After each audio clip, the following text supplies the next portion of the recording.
Chat lords, welcome everybody.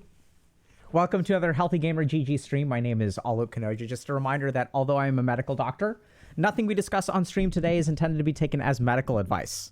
Everything is for educational or entertainment purposes only.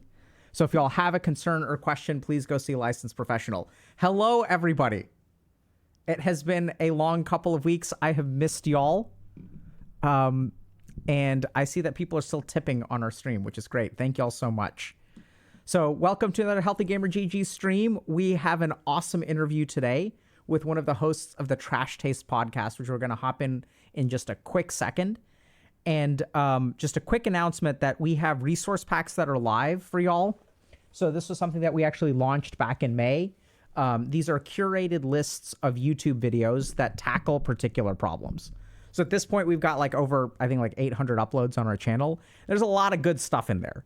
The challenge is that there's this covert community, or there's this covert part of our community where people will ask for help, and then other people will recommend particular videos. And so what we've done is actually sit down and go through everything that we've done, and we've assembled them into sort of sequences of videos that kind of run things from start to finish. And those are resource packs are free, by the way. So there's also some interesting key points, takeaway points, reflections. There are a couple of exercises involved. So if y'all are interested in working on stuff like motivation or communication or relationships, we've sort of synthesized those resources for y'all. So check those out. Okay.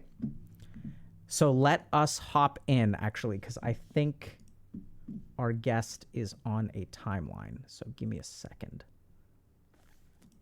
Okay, let's do that. Yo, give me 1 second. Okay. Can you hear me okay? Yeah, I can hear you. Can you hear me okay? Yes, I can hear you great, but I may have to do something real quick because... All right, brilliant. Yeah, it's scuffed. Give me a second. Typical Twitch stream.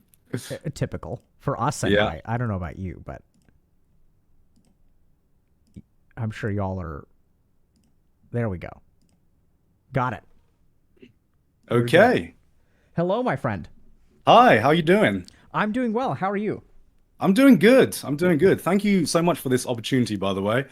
Yeah, very excited, a little bit nervous, I'm not gonna lie, but yeah, just ready to get into it, basically. Yeah, let's do it, dude. And so tell me, what do you go by?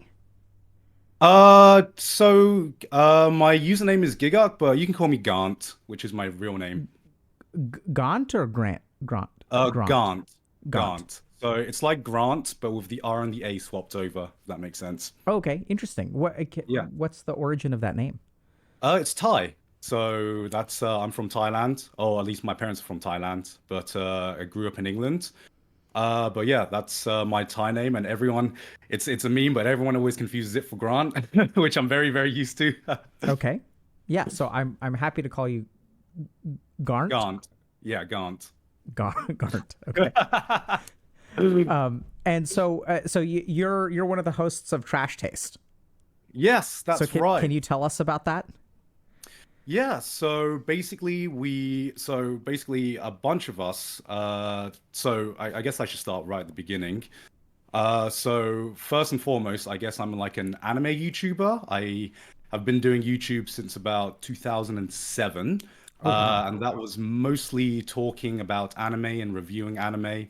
And along the line, I think 3 years ago now, a bunch of us moved to Japan, a bunch of anime YouTubers, and we decided to start a podcast together.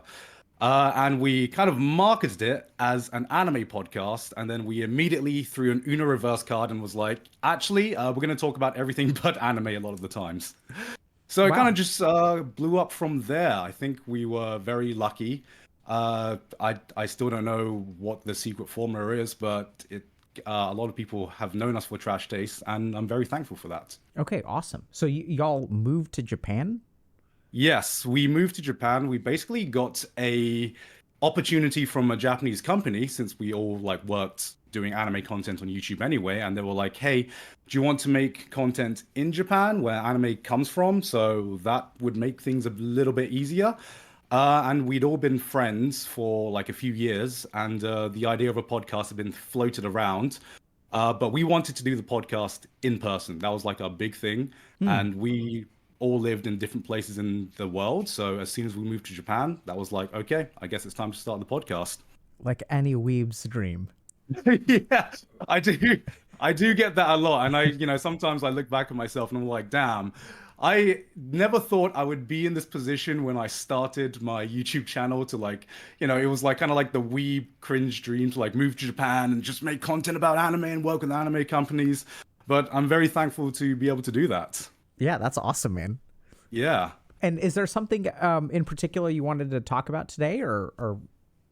I mean, I'm I'm like free to just vibe or talk about specific topics. Thankfully I'm feeling pretty good about myself. I don't have too many in-depth things I want to talk about, I think. I guess while we're on the topic of anime though, I guess like one thing that I would love to ask you about is maybe like the relationship between fictional media, which I've always found fascinating because for me personally, like I don't know if this is a normal thing, but I've always found it easier to emotionally attach myself and emotionally invest myself in like a fictional story as opposed to sometimes even more in a fictional story than in real life. So like I've had I guess like real life events that have happened to me that have affected me less than sometimes watching a character go through a similar experience in a fictional story. And how do you? Can you tell me more about that? Yeah, sure. So I'll give you a specific example. I think the first time I really noticed this happening was when my grandma passed away. And that was back when I was like 22, 23 or something. And obviously, I was very, very close to my grandma, and I was obviously devastated, very sad that happened. But I remember like being at the funeral, and I didn't feel the emotions that I thought I was going to feel, if that makes sense. It all felt almost dreamlike, like it was happening, but it wasn't really happening. And then like I think like a year or like a few months later, I watched like this anime.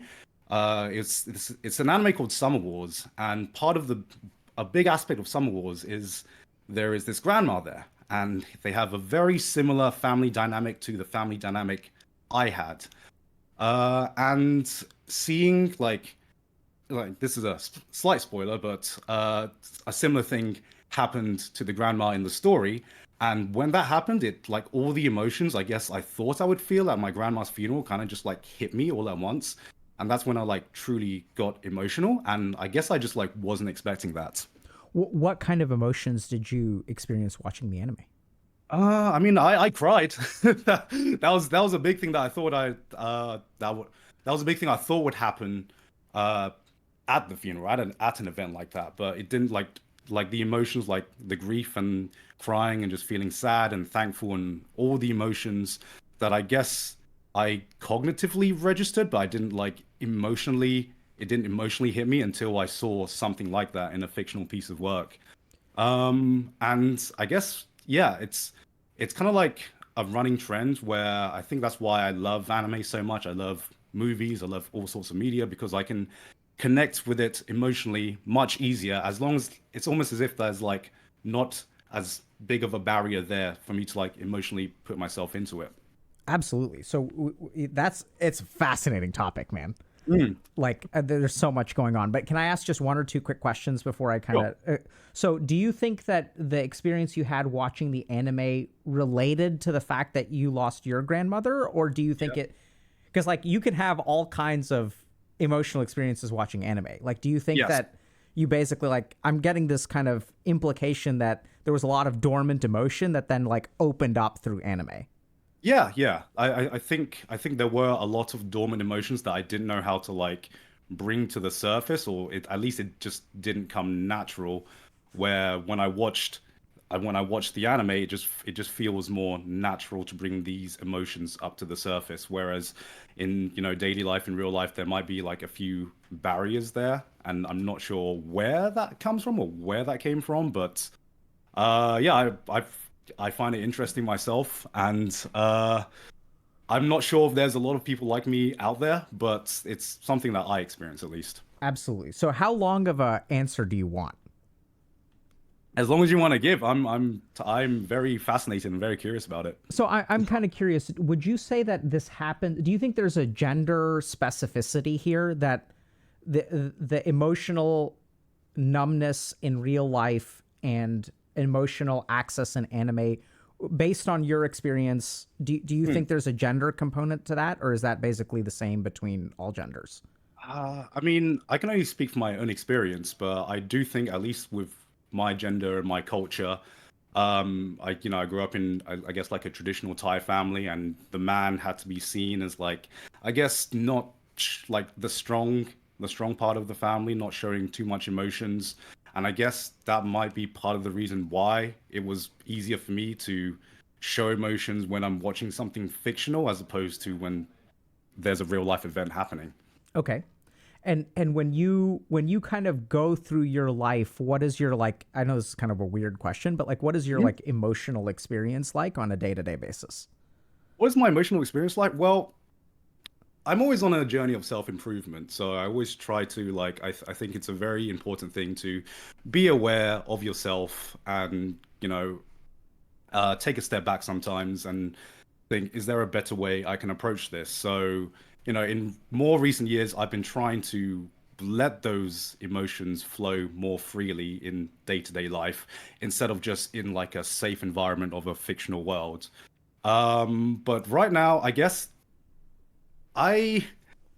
I guess I'm a pretty calm person in like all things considered. I think a lot of it has to do with, so this is going like completely off topic now, but a lot of it has to do with kind of my upbringing, but also I when I was in Thailand, about 23, I became a monk for like about like a month to 6 weeks, and that really helped me, let's say, not train myself, but just be more aware of my internal emotions and my internal thoughts, and helped me really reflect better. So I would say that on a day-to-day basis, I'm a pretty calm, chill person, and if there's something that is emotional, I try to let those emotions like well up a bit more, because I feel like a big problem when I was a kid is that I didn't understand the difference between, uh, let's say, acknowledging that an emotion exists and kind of like dealing with that, as opposed to just pushing it away and just ignoring that there's a negative emotion there. Wow, that's fascinating, dude. I have so many questions for you. Can so tell me a little bit about becoming a monk. Like, how did that happen?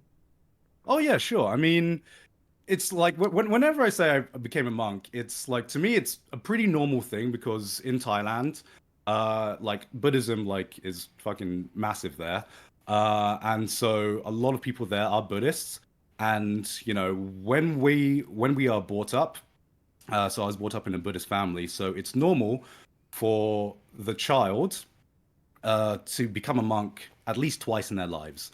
Once when you reach teenagehood, and once when you reach adulthood. And doing that can bring good karma, good blessing to your family, to your parents as well. But I kind of did it for that reason, and also for different reasons. I kind of became a monk. So a lot of the times it's per tradition. So some people just become a monk for 1 day or 2 days or something like that.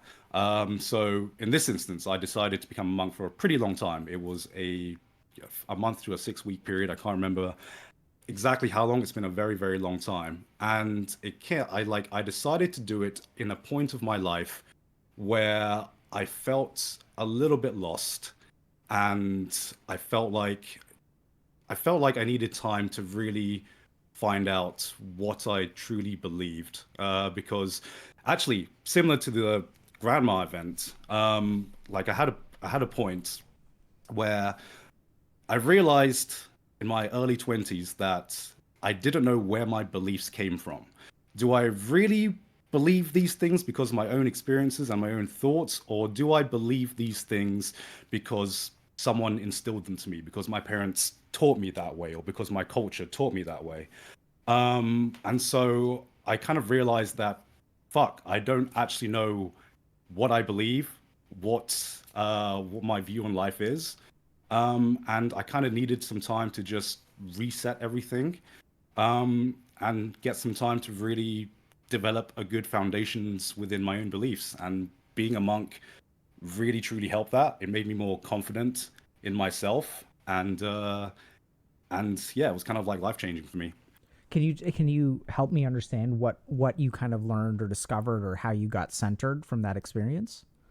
Yeah, sure. So like I feel like for me it was like a very extreme measure, but becoming a monk, you have to let go of all attachments, like for that time you're a monk. So you have to let go of technology, you have to let go of um, family bonds, all debts, all kind of like baggage, and you have to live the simplest life you can possibly live. That's kind of like the philosophy of the Thai Buddhist monk, where you just get rid of all attachments and you live the simplest life. And by doing that, it just helped get all of like the noise that was surrounding me and was around me, and really allowed me to reflect on pretty much everything, every little decision that I had made in life to get me to that point. And it helped me to really understand what kind of person I want to be and why I was the person I was at that time. Can you give me an example of what kind of noise you had in your life at that time? I mean, anything could be like anything could be noise, whether it be societal pressure to like get a job, or you know family drama, or some kind of like drama going on in my own life with relationships. And there was a lot of worries, and I went through a pretty traumatic experience just before that as well. And so there was just a lot of emotions that stopped me from really taking the time to really focus purely on myself and focus purely on nothing else, and just living the simple life and figuring out what kind of person I am. And what did you figure out about the kind of person you are? What? That's a very loaded question. Um, I figured out that, a big thing at that time was I would kind of like try to do anything to please another person. I would go out my way just to seem like, just to be liked, or come off in a positive manner to another person. And I realized that a lot of the negative relationships I had in my life at that point stemmed from the need of, I guess, like positive affirmation for someone that maybe didn't really matter as much as I thought they did in my mind. And it really helped me shape the relationships and the people that I surround myself going forward into the future. I'm very blessed now because I think I have a lot of very close friends, very a lot of friends that I cherish dearly. And I remember growing up, my mum was like, "You'll make the friends of your life in university, the ones that will stick with you to the end." And that just didn't happen. And I thought there was something wrong with me. And then I just realized I was kind of like going about it the wrong way. I guess that's like one of the things I figured out that Wow. I kind of like put into my life philosophy going forward. And so how did that shape your relationships going forward? How did that shape my relationship going forward? I would say it gave me confidence, um, more confidence just to, how can I word this? Uh, it gave me more confidence in, I know this is going to sound cliche, but it made me more confidence in just being myself. And instead of trying to warp myself to become someone another person would like, I would try to find people that liked me for me, as opposed to kind of like reforming myself in different social interactions to come off positive to the other person. Sure. So it sounds like you used to chase people's um, acceptance. Yes, yeah, acceptance was the word I was looking for. Thank you. Yeah, and it sounds like you really just started being comfortable with kind of who you are and Yeah. acknowledging that people may not accept you, but that's actually okay. Yeah, yeah, exactly. I guess I figured out that like it was not worthwhile to pursue connections and relationships if I didn't feel comfortable just being fully myself around people. And over time, that would only put strain on the relationship because subconsciously I would not really want to uh, sustain the relationship, and I was only doing so for some kind of like acceptance and affirmation, and that was the wrong way to approach it. So, Garnt, oftentimes when people are in those situations, they kind of, one of the reasons they can sort of almost become dependent on the acceptance of others is if like they're afraid of like loneliness, right? So if you kind of think Yeah, about, okay, if I don't behave this way, yeah, then this person like won't hang out with me anymore. yeah. And is that, so it sounds like that resonates with you? Yes, yes, So that does. how do you think it is that you, because like essentially in order to free yourself of needing Hmm. the acceptance of others, you have to be like okay with the consequences of them leaving you, right? Yes. How did you get to be okay with that? Because I think it's that needing another person that really keeps people stuck. Yeah, it's basically so, this basically again like came down to like during like my monk period where it's almost like I could trace the future of this relationship and how I would emotionally be emotionally impacted from that. So, I use this technique a lot in my life where there's a lot of things in life where you look for instant gratification, like that, like the acceptance of another person. But there's a lot of other things where there's that instant gratification where in the short term it might not be the best decision for you, but how I countered that was I accepted that I understood that in the short term, gaining acceptance from another person felt good. It felt good, but then I would trace that, I guess, myself to the future, and just imagine the situations going forward, and me just not being happy and realizing that it would never fill that loneliness gap that I was searching to fill, and instead just make the loneliness even more expanded, just because it would make the loneliness even more expanded, uh, just because I had I was faking like myself to be someone else, so I wouldn't really feel like I'd found someone who I had a connection with. Um, and it was like imagining the long-term effects of that made me realize that in the short term, that is not the way to fix your life. And I always look for, long-term solutions and long-term things in pretty much every aspect of my life. Yeah, I mean, I think it's fascinating how often we trade feeling good for being unhappy, Yeah, right? That's a trade we make so much.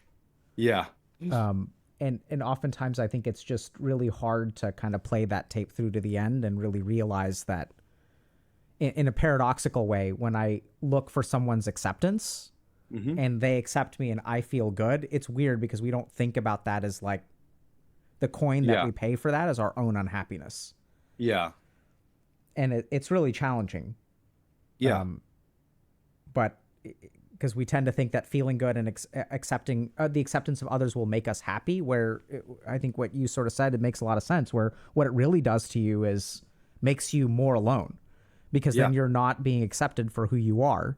hmm, And so, then you kind of have to keep up this act and you feel like you have all these shoes to fill. And then like, yeah, even though you've bought your space in this relationship for today, you're going to have to yeah, pay with more unhappiness tomorrow. yeah. I think like a good way, like I guess the way I imagined it, but I'm like kind of remembering like the literal visual image that I had when sometimes like I was meditating and stuff like that. It always felt like, before I became a monk, like whenever I'd go out, whenever I'd socialize, there would be like a mask on me, and sometimes it would be like several layers of masks, and it would get like heavier and heavier, and like I kind of just like imagined just like taking like the mask off and just you're naked, you're vulnerable, but if you find someone that accepts you without wearing any masks, that was the kind of connection that I wanted and I realized and I searched for. And yeah, that was one of the aspects that I kind of like realized afterwards. I was like, okay, let's start off with a clean slate. And for a time, I definitely did feel lonely, but in the long term, I look back, I look at myself now, and I couldn't be more grateful for the people around me. I feel like every friend I have is a friend that uh, I would show up anytime. I would do anything for. So I'm very grateful for that. Wow. How do you find friends like that, bro? How do I find friends like that? A lot, a lot of not really trial and error, but just putting yourself out there. Um, especially when you don't have a lot of close friends, you kind of like get desperate to cling on to any connection you have. And I'm like a pretty heavy introvert. I've always been a pretty heavy introvert. Uh, but I wasn't exactly happy being lonely, not having a lot of friends. So what I did was kind of just like trial by fire, try to go to as many events and talk to as many people as possible. Just keep in mind that not everyone I talk to I'm going to vibe with or have a close friendship with. And eventually, if you put yourself out there enough, friendships will just form naturally. Hmm. It will take time, it will take effort. It's not an easy or fast process, like we talked about the instant gratification. But in the long term, it'll happen naturally, and you'll have a strong foundation of friendships and connections to build off of. Wow. Sounds like it takes a lot of effort. Yeah, I mean, it to me it took a lot of effort just because, like I said, I was a really heavy introvert.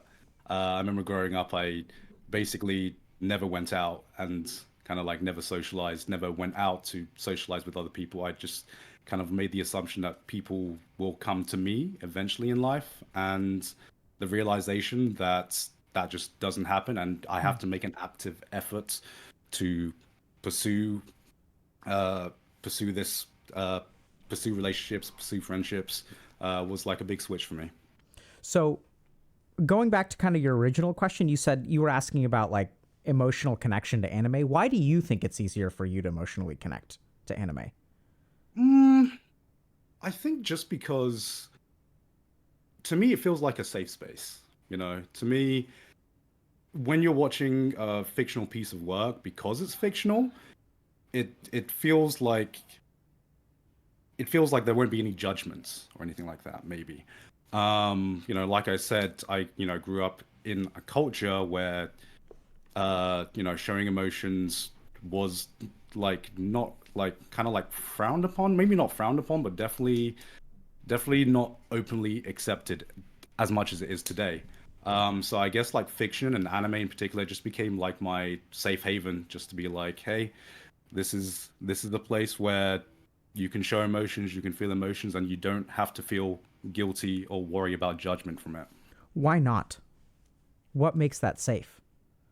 because it's not real, right? It's fiction, and it sounds counterintuitive, but because it's not real, you can to me it felt more real than a lot of real life events. So it's a weird counterintuitive Yeah, way that my emotions worked.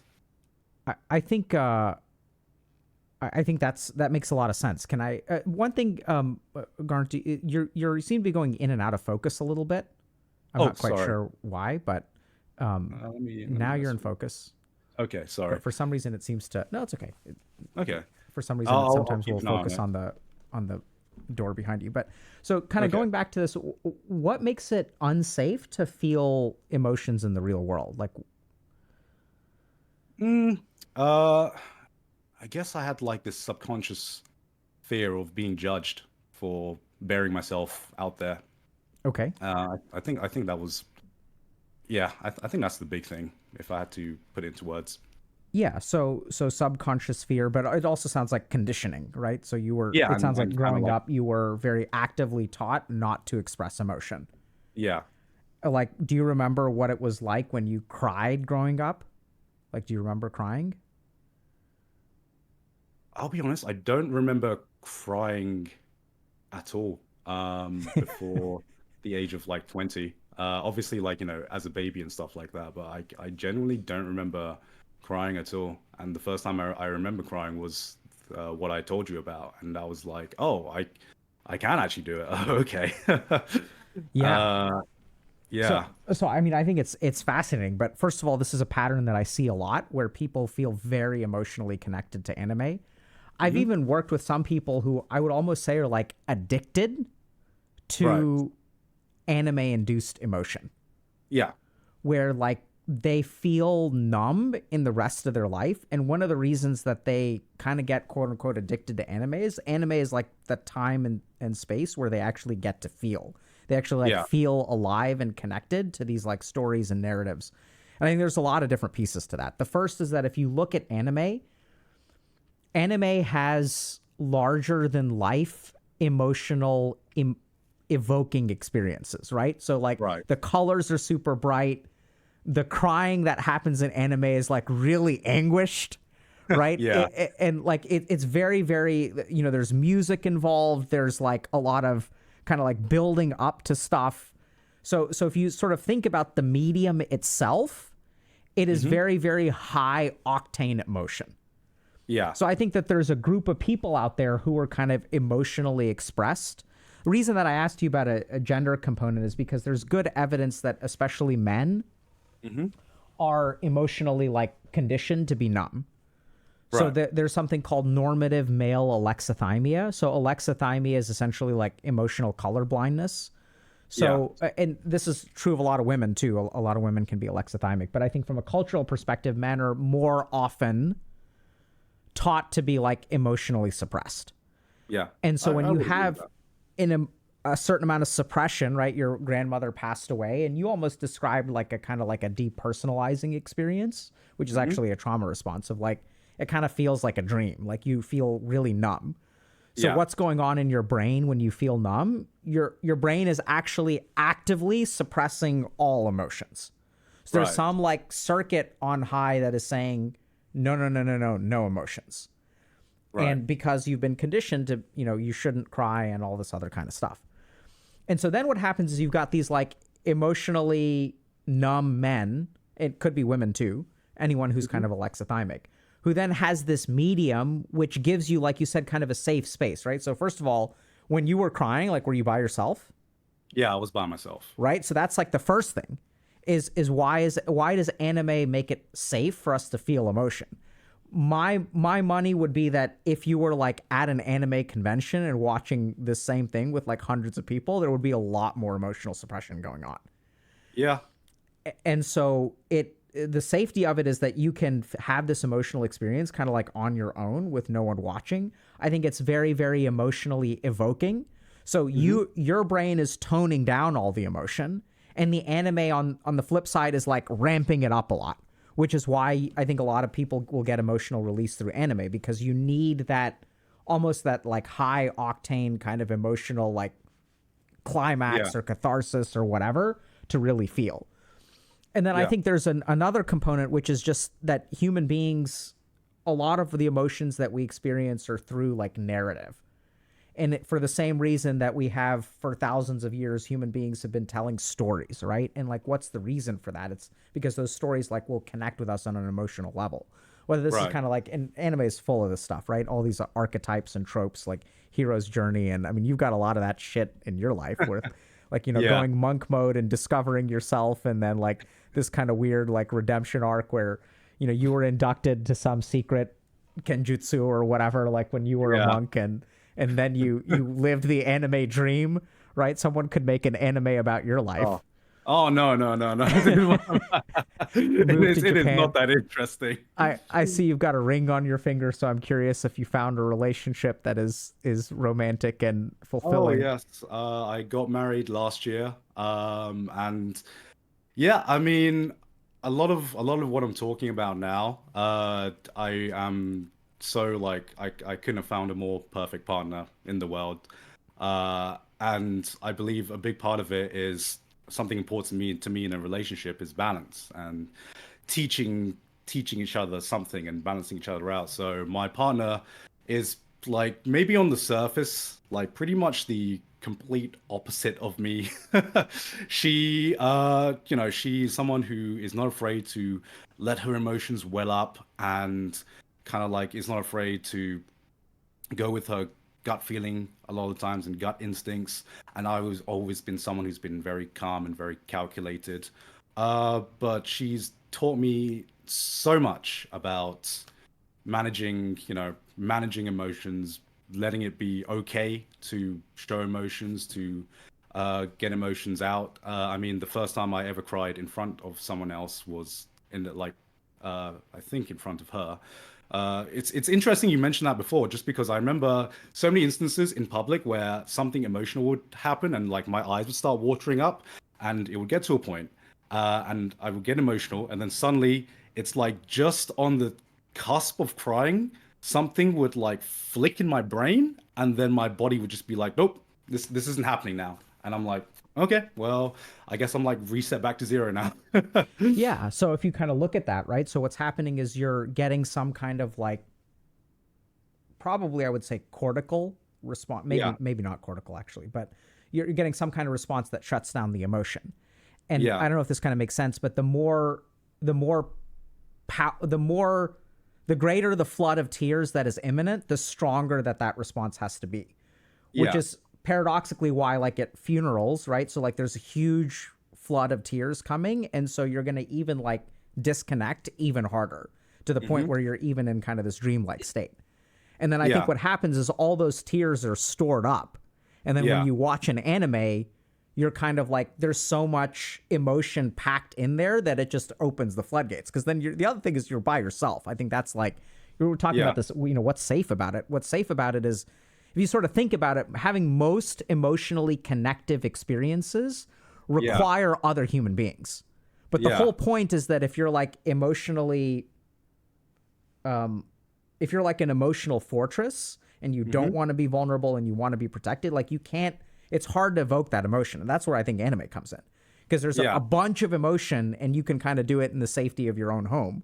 So you can like Right. sit there and like you can bawl and like you're kind of like even then I would imagine at the very beginning you don't want to bawl, right? You Yeah. feel Yeah. that shut off switch kind of turning on, but then you Yeah. kind of let it not shut off.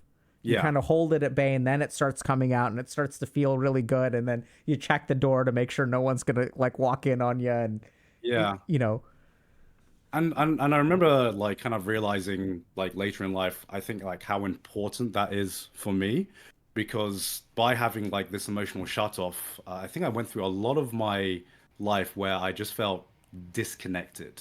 I just sometimes you felt disconnected from people or just disconnected from the stuff happening around you.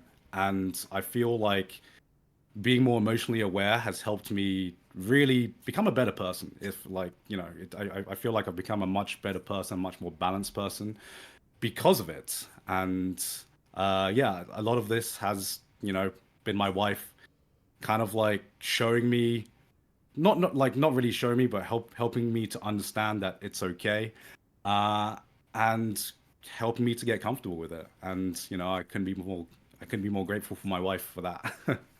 it sounds like an amazing, it's a woman. Yes, Yeah. yes, woman. It sounds like she's an amazing woman. Oh, yes. Yes, thank you. Yeah, I mean, I truly believe that, I'm not sure if I believe in soulmates, but I believe a soulmate isn't someone who is perfect for you right as you meet, but I believe what's truly special and truly important is finding someone who you are willing to change yourself to become a better person for that person, and that person reciprocates that by doing it for Some you. real anime level shit right here. Like, is this? I, I just this is just like I mean this is just how I envisioned how to have a happy life. I think like the end goal of everything, I think the end goal of all of this, I just want to be fucking happy, man. Like I just want to be happy with myself and my life around me. And yeah, I'm just constantly on a journey to be the happiest person I can be. And Why? why? Life is just better if you're happy. Life is better if you're happy, and you know your life experience will always change, your life situation will always change. Um, but if you're happy, the world's just brighter, and you feel good just being alive and existing, I guess. Yeah, dude, this is I think you've really internalized a lot of anime because a lot of what you're saying I can absolutely see as like parts of, you know, there's Yeah, some after the climax you have a couple people that are like sitting on a park bench and musing about life and being happy yeah. and I mean, I think a lot of this does also come down to a lot of like my Buddhist upbringing as well. A lot of it is kind of like finding like a lot of Buddhism, especially the ones I taught, is about finding internal peace and internal happiness. And a lot of the teachings that we have in the way of life kind of like try to guide you in that direction. So I guess maybe seeing like a lot of these morals that you say you talk about anime. I see a lot of these morals that are seen in anime kind of like resonated with me very, very deeply, just because that was already internalized about how you should live life, and what kind of person you should aim to be anyway. and can you tell me a little bit about that? Like what kinds of where does happiness come from? How do you seek it? Ooh, that is a loaded question that I do not have the answer for. But What is a loaded question? a loaded question is something that maybe I haven't thought too deeply about, and would could possibly branch off into about 10 different things depending on how my mind works at that time. But I mean, what is happiness to me? Um, Happiness is finding self-fulfillment, and I don't know if gratification is the right word. It's a struggle to find like the right words to describe what it is. But to me, if I can't find the exact right word to describe it, the feeling I get is just feeling like your soul is full, if that makes sense. Mhm. Like that's kind of like the feeling that I get when I think happiness and fulfillment.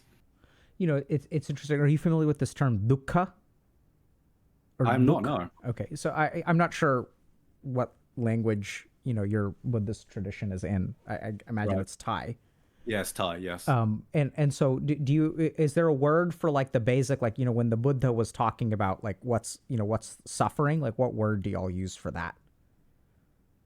Um, so I'm not sure, because a lot of Buddhism is like in Sanskrit and Pali, which I've never really understood. Okay.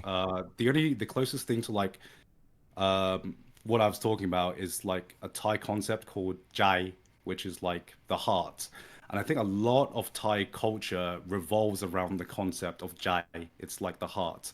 So, for example, like when we refer to something that's, if you're impatient, it's Jailan, which literally just means hot heart. So a lot of my internalizations about how I deal with emotions, I guess, like internally comes from how I view the heart, if that Hmm. makes sense. Yeah, it makes a lot of sense. So it's sort of Yeah. like depending on the state of the heart, Yes. Yes. different fluctuations of the heart will result in impatience or fear or Yes. yeah, Yeah. makes a lot of sense. So I mean, you're talking about kind of fulfillment. Yeah. And it's interesting because if you look at the Sanskrit word for Hmm. suffering, it's dukkha. And Right. literally what dukkha translates to is empty space. Right. So it's like I kind of think about suffering as anything, it's the gap. It's the gap. So if you Right. kind of think about, oh, I heard this anime was really epic. And so then I sit down to watch it and I'm like, it's like pretty good, but it's not as epic as everyone is saying. So if Yeah. you sort of think about in that moment, there's discontent, right? You're like, I'm a little bit disappointed. So what is that disappointment? It's the gap between your expectations and your experience. And if you Right. really look at like what is the source of any unhappiness, you'll always find a gap. And when I hear you kind of talk about fulfillment, what does it mean to be fulfilled? It means that there's an absence of a gap. There's no gap. It's full. Right. Yeah. So whether it's a romantic relationship or whatever, like the relationship, even though it isn't perfect and there are problems, there's no gap. Does that kind of make sense? Yeah. That makes total sense. It's funny because the way you just described it is basically how I envision it in my mind as well. Sometimes I feel like there is a gap in my life, and gaps. Even if you can be completely fulfilled at one point in your life, that doesn't mean that as you grow older, you get more life experience, that a new gap is going to appear somewhere. So I believe that my life has been a journey to try and fill in those gaps as best as I can to be fulfilled and be happy. So I think you actually hit the nail on the head on that. Yeah. How does it feel to continuously fill gaps? I mean, it's it takes effort. I wouldn't say it's tiring, but it takes effort. It takes a constant, it takes constant energy. But I believe the feeling you get when you are able to fill in one of those gaps, that's kind of like, that's always the high that I always chase in life. And I will continue chasing for the rest of my life, I think. Well, I would hope not. What do you mean? Well, so earlier you were talking about like, self-improvement is really important to you. Mm-hmm. But, it's kind of interesting because like what you're sort of describing is that, there's like a constant gap that you're trying to fill. Yeah. So even if you kind of go like a level meta, there's a gap of unfulfilled gaps. Does that kind of make sense? Like you're always like, and then like you feel good, right? When you fill in the gap, you feel good. But as you said, it's temporary. And then it requires like more effort to fill the next gap and more effort to fill the next gap and more effort. I'm not saying that it increases with each one, but it's always requiring. And so if you kind of think about it, there's like a level of a hunger, which I don't know if you actually have or not, but that's a kind of like one level, like you're discontent with having a gap to begin with. Yeah. That's interesting that you say, because I guess I'm like, this conversation is helping me find out a lot about myself as well.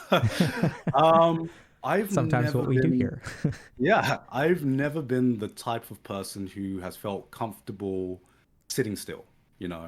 I don't know what it is, but I always like to be working towards something. I guess that's what drives me. And I guess part of that drive, I mean, I like the way you word it now. I think having that drive to do something is filling in a gap for myself. I feel good working towards something, and if I'm in a point in life where nothing seems to be happening, then I actually feel unfulfilled. I actually feel like I don't really have a purpose or something I'm working towards. So I think, subconsciously I'm always trying to work towards something, doing something new. Yeah. And how does it feel to be constantly improving? I like it. I can see that. Yeah, I like being on a journey. I don't think a perfect person exists in this world, but I believe striving towards perfection can only make you a better person.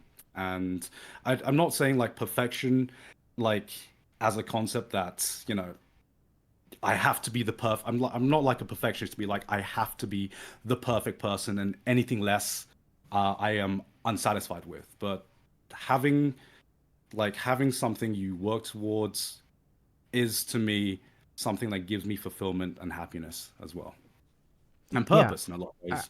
I think there's a really subtle. So sometimes when I hear that people are like constantly into self-improvement, there are kind of two shades of people who are into self-improvement. One is it almost can feel like an addiction where I need to be better, I need to be better, I need to be better. Yeah. And if you kind of look at like the addiction to self-improvement, it can come from a fundamental lack of acceptance with yourself. Right. Like, I'm not good enough, And if I get better, I will then be good enough. Yeah. But since that feeling comes from you, it doesn't actually come from any external thing. No amount of accomplishment makes the feeling go away, because it's not really coming from the lack of external accomplishment. It's coming from you. But I don't see that in you. What I actually see in you is something that's very different, even though it looks very similar, which is that it sounds like devotion to the process of improvement is what really helps you feel fulfilled. And I would even venture that failure doesn't feel like a setback for you. No. And there's a huge difference, because in one, I see you're about to say something, so I'll be quiet in a second. But in one case, people, whether they feel good or not, really depends on whether they accomplish the thing. Whereas on the flip side, being devoted to self-improvement is sort of like an action as opposed to a goal, I think is what really can lead to a lot of contentment. And oftentimes people get the two confused because they look very similar, because both people are devoted to self-improvement. The big difference is, for one person, their feeling of contentment depends on the improvement itself. Whereas for the other person, they're actually free from the actual improvement. And it's kind of the devotion to the attempt that their happiness comes from. Yeah. I honestly, I think I was going to say something, and you pretty much said everything I wanted to say. Yeah, I mean, I don't want to be a better person because it's like, like a constant goal. I just, like, I feel like if I lose that drive, and if I forget what a good person is, or if I ever forget that, then that's a slope to, like, how can I say, it's like fall back down the hill. And so I've completely lost my train of thought here. Sorry. What I'm trying to say is, I'm always trying to be self-aware of myself, right? I always try to take a step back and reflect on myself as a person. And I think doing that is a healthy process, just to make sure that, one, you think that you're on the right path, and two, to kind of like figure out if you're really happy. I think self-reflection is very important, because unless I met some people who always live in the moment and never look back. And I think if you never look back, then you can never tell how far you've come. And I think that's I think that's a very important aspect of anyone who's on a life journey. Yeah.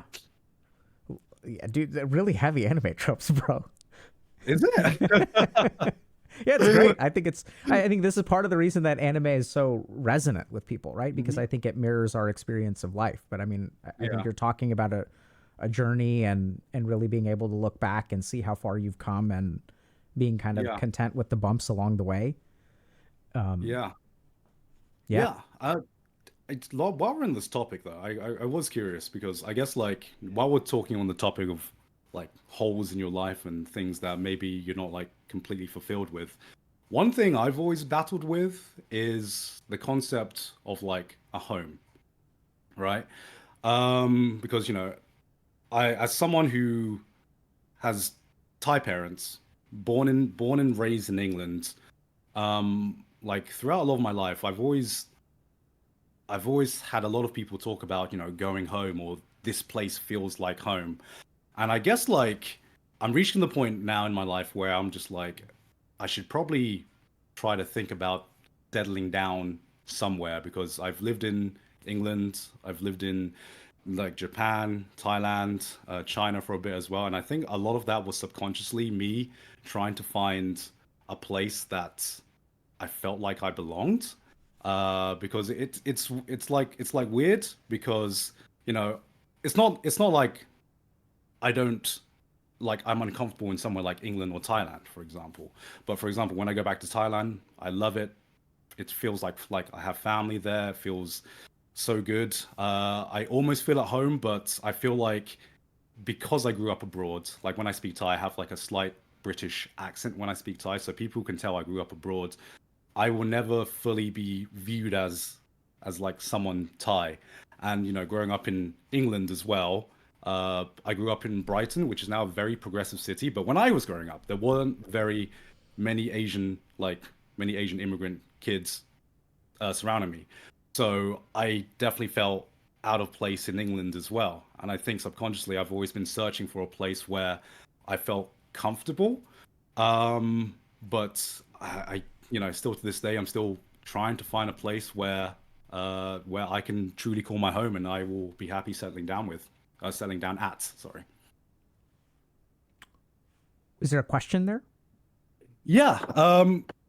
I guess the question is this a normal feeling to have? Uh, is this something I should really be kind of like trying to fill this gap in my life, or am I just looking at it the wrong way, do you think? Yes to all of the above. Okay. So, I mean, I have an answer for you. It's one that I feel 100% confident about, and is probably the most wrong thing I'm going to say over the course of this conversation. Okay. So I think the first thing to understand is that, is it a normal feeling? It is for you. I mean, your karma is very unique. Like, you were not born to have a home. You were born to find a home. Right. So, like, I think this is should you pursue it? 100%. And I think you're going to find your home, but I don't think that you're going to, I think like that, like finding your home is part of your journey for you, especially. Right. So you're like an expat, grew up. So Thailand's not your home. Japan isn't, Britain, it sounds like Brighton isn't your home. Yeah. And so I think that you should absolutely find a home, because that's the gap that you feel, right? Like you want it. But I don't think that this is the tricky thing. I think, are you thinking about you're wrong? I think you are, in the sense that I don't know how much of finding a home is like doing internal work or improving. I think it's just circumstance. So you're also like a nomad. Like, your karma is nomadic. Right. And I think you're going to keep on nomading around until you find your home, and you'll know when you get there. Okay. And it could be Japan. How do you feel about Japan? I mean, I love Japan. It's very, very amazing country to live in. I love the culture there. It's definitely not a place that I think I could call home in the long term. It's this feeling in Japan where I think like I'm accepted, but it's not where I belong, if that makes sense. Yeah. And I want to find somewhere where I belong. That's kind of like what, the nomad kind of life of like what I've been searching for, where a lot of these places I am accepted, but there's something in me where I feel like I don't truly belong there. And yeah, it's it's kind of like it's I don't know if like I'm being too picky, because there are aspects I love in everywhere I've lived, where I love one aspect, but there's other aspects where I don't really like. Like, for example, in England, I love all my friends there. I feel culturally, I feel I vibe with England a lot, and a lot of my closest friends are in England. I just never felt like I truly belonged in England personally. I much prefer the kind of like the climate and the way of thinking of Thailand, and I definitely do feel at home there in a lot of aspects. But like I said, even though I am Thai, a lot of my interactions in Thailand have had that, like, I guess, slight barrier, just because they acknowledge me as Thai, but they don't truly see me as like someone Thai there. Yeah. Yeah, and very similar in Japan as well. So I mean, is home a place? I don't know. That's a very good question. I think maybe home. I've been grappling with that question a lot. Is home a place, or is home like a feeling? Because this is gonna sound like super cheesy, but like the closest thing I have a feeling to like a home now, is like when I feel like I'm at home, is it doesn't really matter where it is, but say I've traveled home, and every time I went on a journey, my mom would always cook me the same meal, just to be like, hey, welcome back, here's mom's cooking again.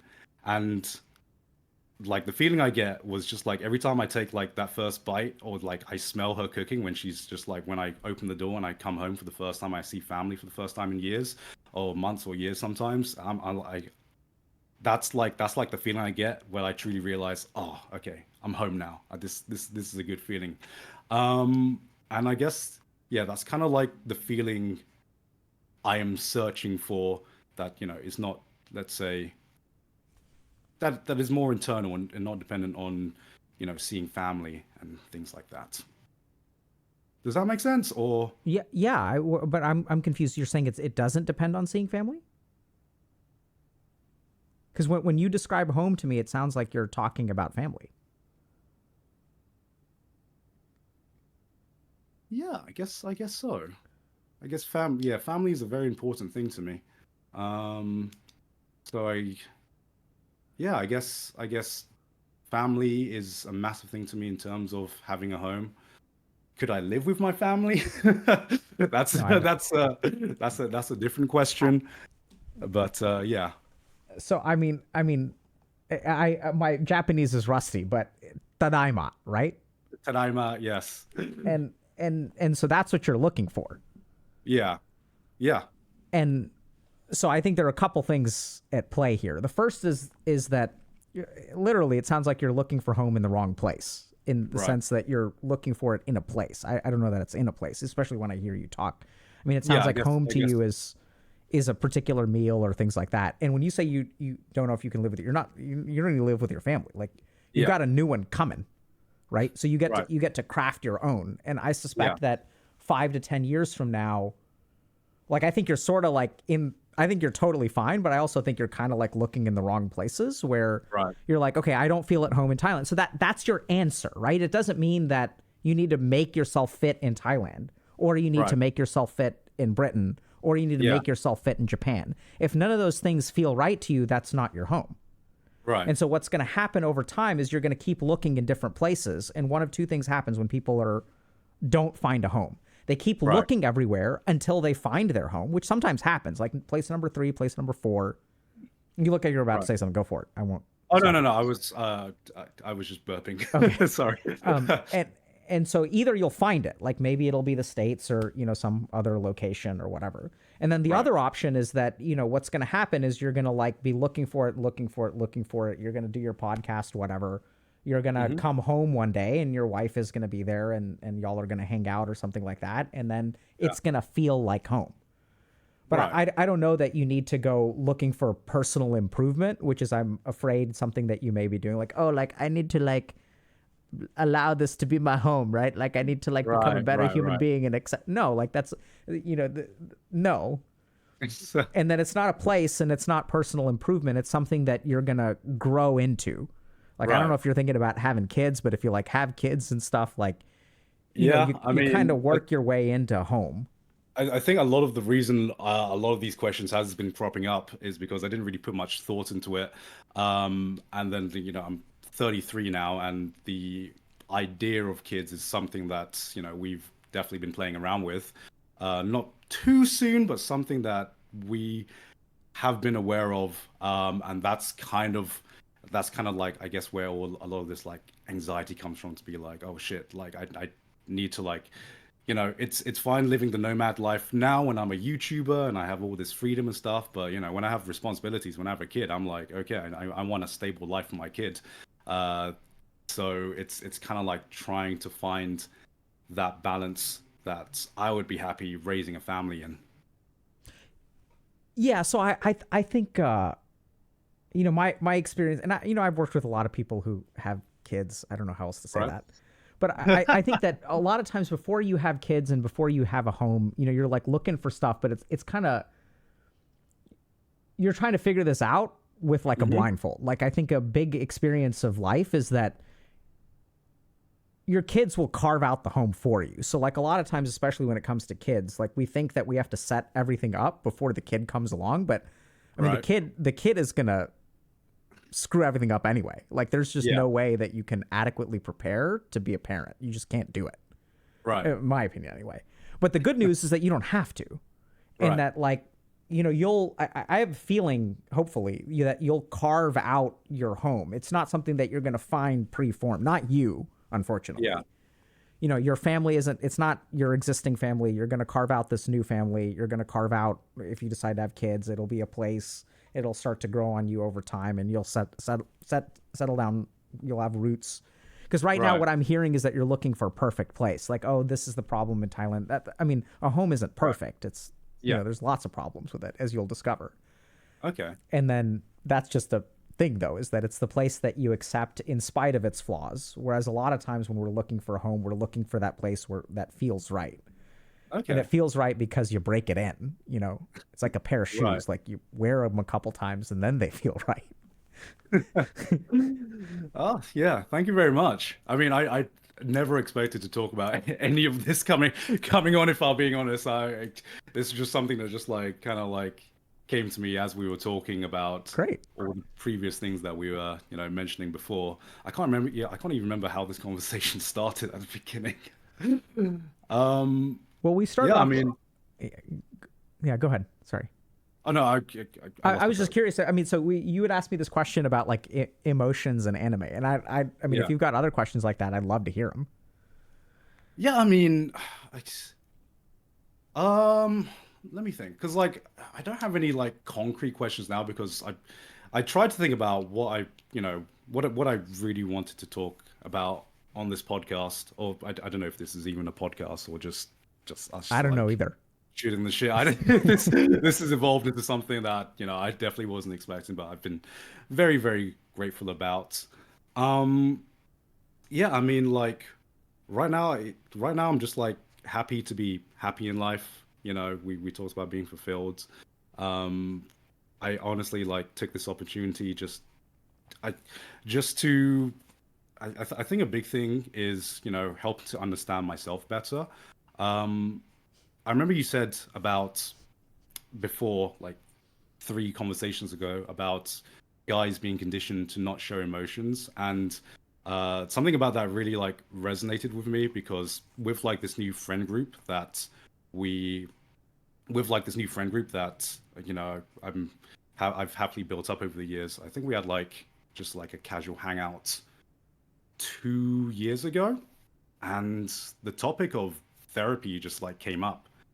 And every guy in this group suddenly just raised their hand to be yeah, I've gotten therapy before as well, and I've been friends with these guys for years, and we had just never talked about this. And I remember telling them, guys, we've known each other for how many years, and we're just bringing this up now. What the hell? How did this happen?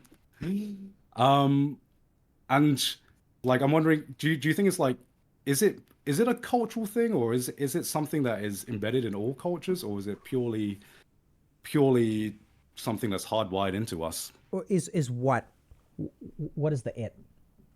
The feeling of us having to close up on our emotions. That's a great question. So I think there are a couple of different answers. Right. The first is that there's absolutely a conditioning component. So right. For whatever reason, and this isn't, is it more true of men on average? Sure. But I think that there are plenty of women or non-binary people who grow up in circumstances where they too are taught not to display emotion. I think it looks a little bit different.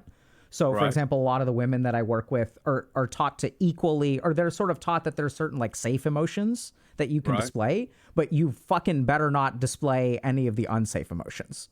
Right. Yeah. So you can't demonstrate discontent or disrespect for authority or frustration, or you're allowed to cry if you're a girl, in some circumstances, but you're not allowed to get upset.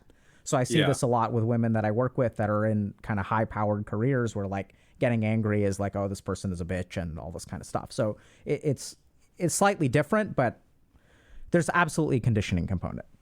Right. Second thing is that I think that somewhere along the way, now this is where things get weird, but I've started to realize recently that there are a lot of biases in the way that we deal with emotions.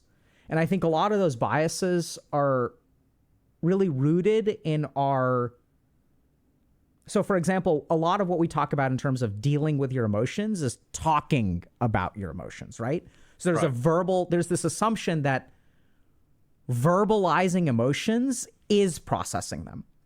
But that I've really been looking into a lot of really interesting research about the origins of psychotherapy and realized that there's actually like a pretty big bias in psychotherapy that is towards women, probably.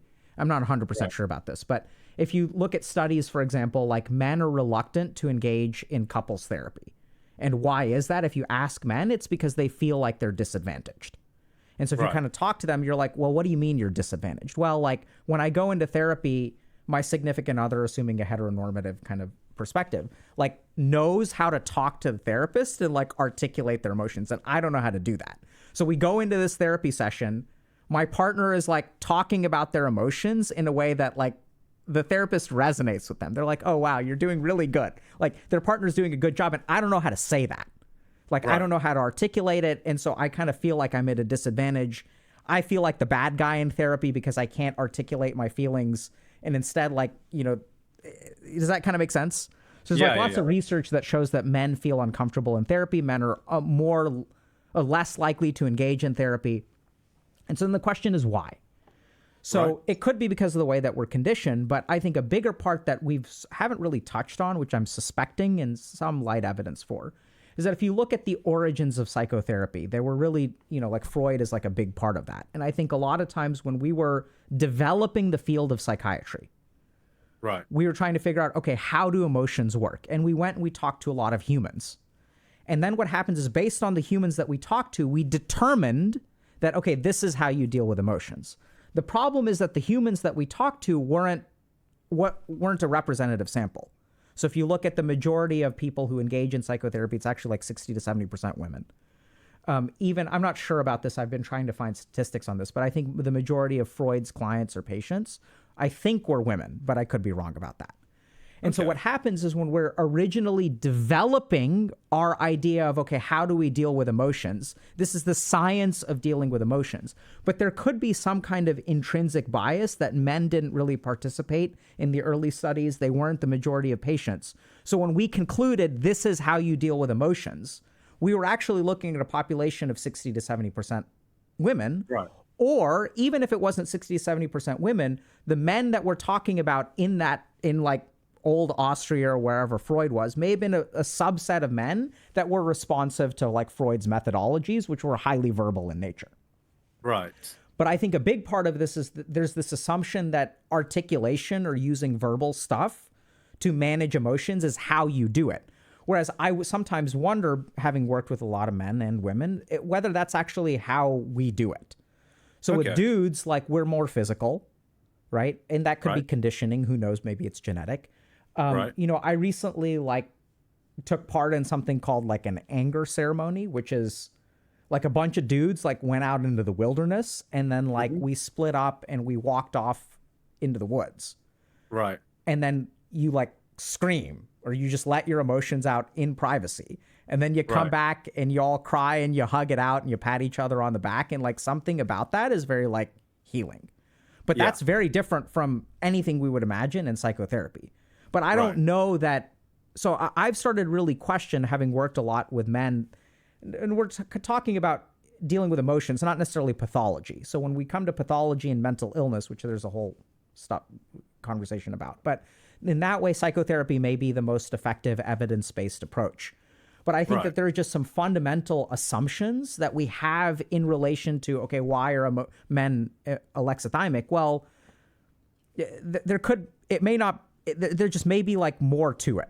So for example, like if you tell a dude like, yeah, I got dumped. How do you feel, bro? It feels like I got kicked in the nuts. And we know what that means. So there's like physicality to the language. We can't articulate what the emotion is. We can't name it.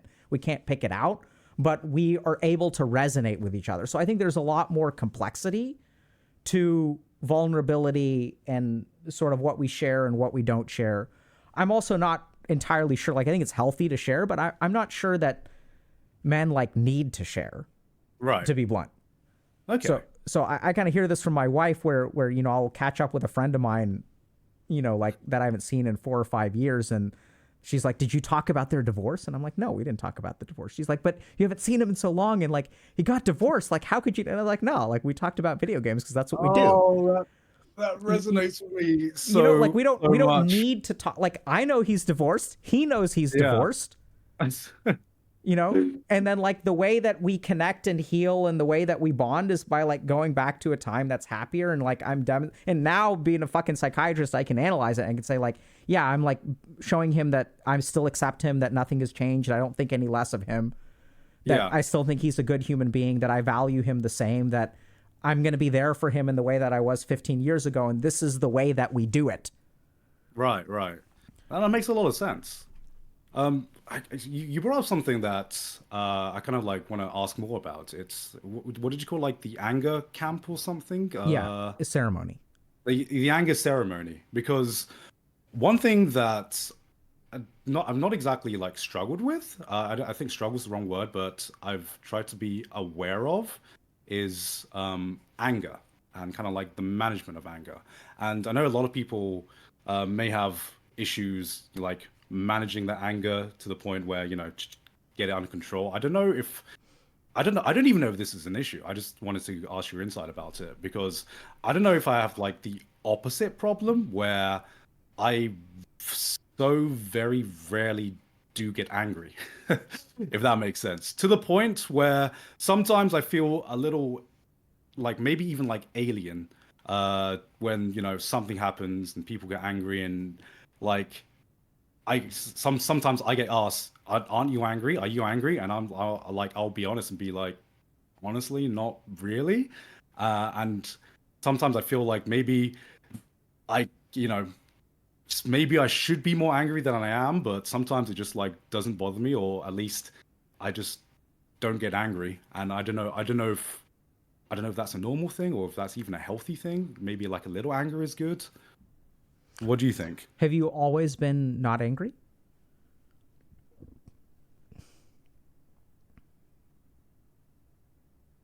I've always very rarely gotten angry. I can't remember when, but I just didn't like the feeling of being angry.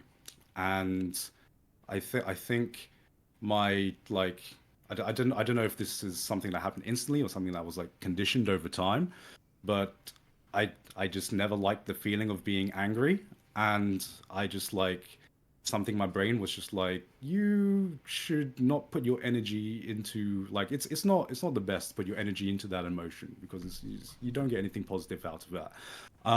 But I guess what I found now growing older is that I feel weird for sometimes maybe being like a bit too chill and not getting angry enough, even if I should. I'm not sure if a little bit of anger is healthy or not. So it sounds like early on you concluded that anger was a bad thing to feel. Yeah, yeah, I guess so. I guess that's like just to me. I'm Or sorry? I guess just to me that being angry just wasn't a pleasant experience or a pleasant emotion, if that makes sense. Yeah. And how did you come to that conclusion? Um, hmm. I think maybe some of the times where I got angry before, I never felt good afterwards. I guess I never felt good after being angry. Um, I think I'm not sure what happened or if this is like a culmination of different events, but this is gonna sound so weird, but I remember being in a league game once and and um and I remember being in a league game when I was like addicted to league at like one point in my life. And I remember the game just wasn't going well, and I just felt anger. And then I stopped playing the game, but like that anger just like didn't subside. And I'm just like, why am I feeling this? Why am I letting this get in the way of like everyday life? Um, and every time I felt that lingering anger, not like I use League, which obviously a fucking meme, but even in like other aspects that have happened to me, I just hated the lingering anger and holding on to this lingering anger. So I kind of like maybe subconsciously kind of like averted the anger um, going forward more and more as I grew older.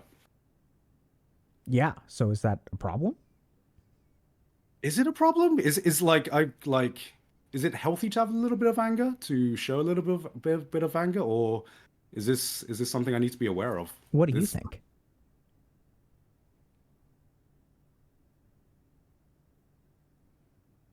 logically, I think it might be healthy to kind of like show some anger, or I guess maybe not so much anger, but at least to release some anger.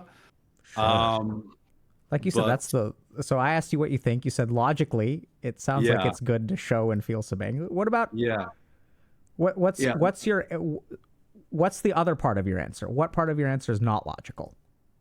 Uh, Does that make sense? You yeah, understand my yeah. So question? yeah, like So the reason I phrase it like that, like logically, yeah, I think what is the it's other part of you good. think? The other part of me is my heart, which tells me, I which tells me, man, I don't want to put in the effort of like I don't want to put in the effort to like deal with this. So that's like the two sides of me. And I don't know whether I should listen to my mind or whether I should listen to my heart. When so then the way you're resolving that problem is by asking me, Yeah, yeah, right? exactly. And so Yes. you're hoping that I'm going to give you an answer that'll solve your internal conflict. Yeah. Hope maybe some insight or something like that. Sure. So my first thing is that let me. Can I think for a second? Sure. It's a great question.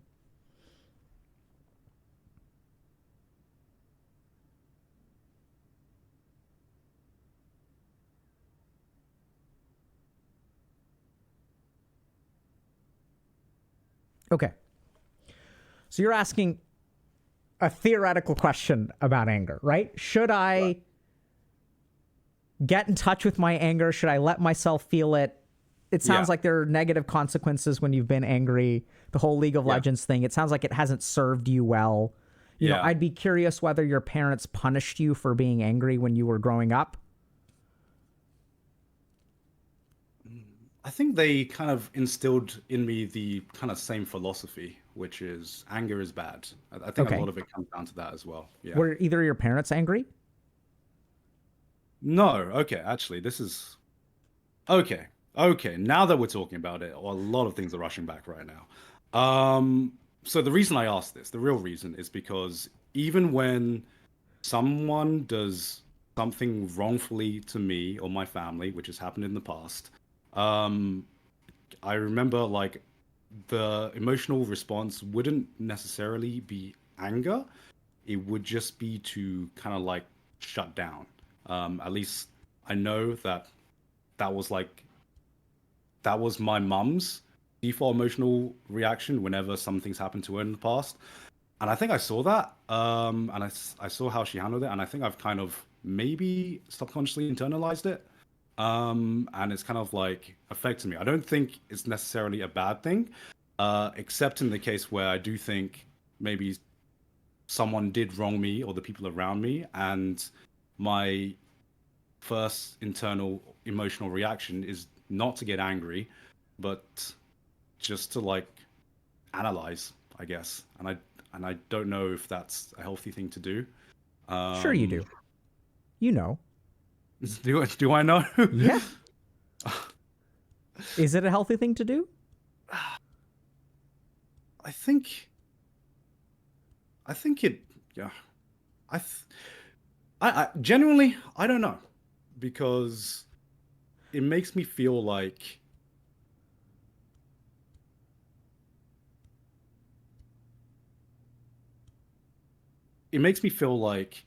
if someone did something bad to someone important to me, that I should feel like some kind of emotional anger and frustration towards it. Like maybe like a bit more instead of just going into like taking a step back and just analyzing my feelings and stuff like that.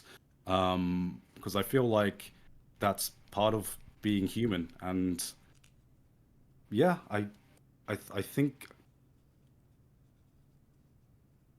feeling some emotions for the people that's important around you, whether that be positive or negative, is an important part of being a good person. I don't know.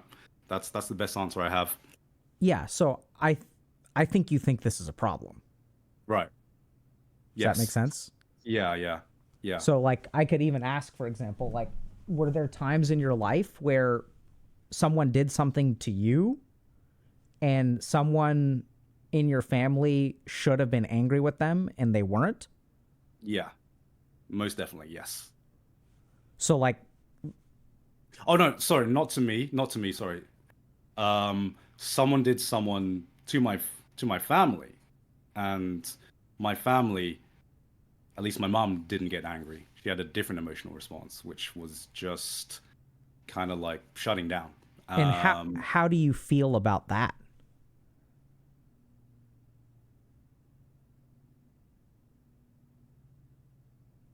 I don't know. I feel like I feel like it wasn't a healthy way to deal with her emotions. Um, and I've been trying to, I guess, like I thought it was a normal thing until I saw how other people dealt with emotions, dealt with anger, especially. And I was like, maybe I'm the weird one. Maybe my parents were the weird ones, just because the only people who I'd seen deal with anger and situations like this was my parents. So it was only after growing up and seeing other people that did I realize that um So maybe a it was lot a of little weird. realizations and stuff. So I'm going to go back. Okay. We're Okay. good, Garnt. We're going to get there. Okay. Okay. So how did it, so someone in your family was wronged Yes. and what Yes. should your mom have done? My mom should have,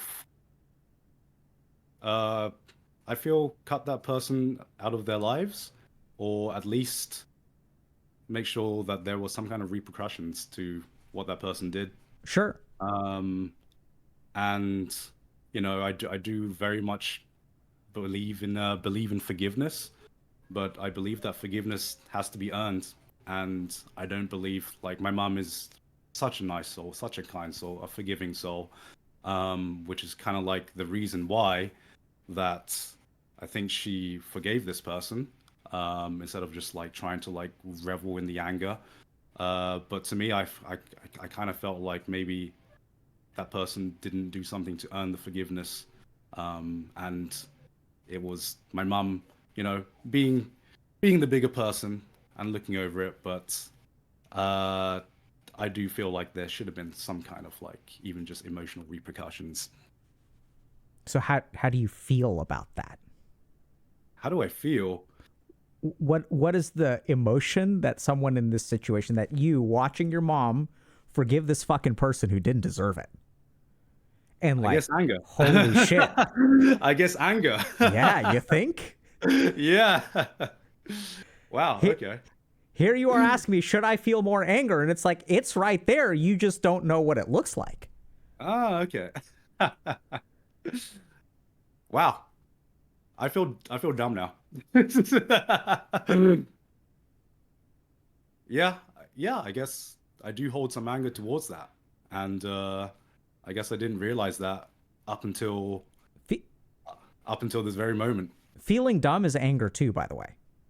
Okay. Who are you angry with when you feel dumb? I'm angry at myself. There you go. Right. But is frustration the same thing as anger, you think? Is it? Sure. Okay. Frustration is anger, diet anger. Okay. Okay. It's a more, I imagine you're better at feeling frustrated than you are at feeling Yes. angry. Yeah. Yeah. I guess like when you ask me how I felt, it's like my first internal thought was frustration, and I was Yeah. just like, I always like I guess painted that different as anger. Anger was like a much stronger emotion for Yeah, me. If that makes sense. absolutely. So frustration is an umbrella emotion. Yeah.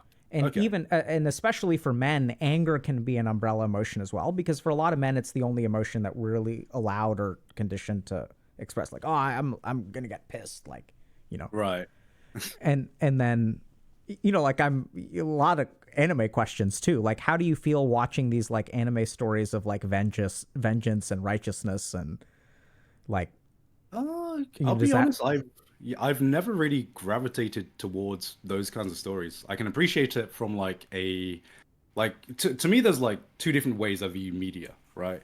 There's me viewing it as like critically, this is a very well constructed story. and I can see the appeal. And then there's how I emotionally feel towards a piece of media, which is, there are some anime which I would not recommend to anyone that I emotionally gravitate towards. I think subconsciously I gravitate to a lot of escapism. So there's this genre in anime. It's called Isekai, and the entire point of this genre is that it's about a person who's been transported to another world, right? And I'm not sure if I've liked that idea. I always subconsciously gravitate to kind of like being in another world, enveloping the world of the author, and just something that's a bit detached from a story that's more grounded. Do people who are in isekai anime, do they feel at home in their world? A lot of the times, no. I'll be honest, isekai anime isn't that deep. This is purely like a surface level thing. A lot of modern isekai anime is about a guy who is normally a nerd or like is bullied, and then he goes to another world, and then he becomes a super ultra powerful person and gets all the girls and stuff like that. And to me, it's just like this is just like junk food to me. Sounds like he's a misfit in one area and belongs in another area. Wow, why are you gonna do me like that, man?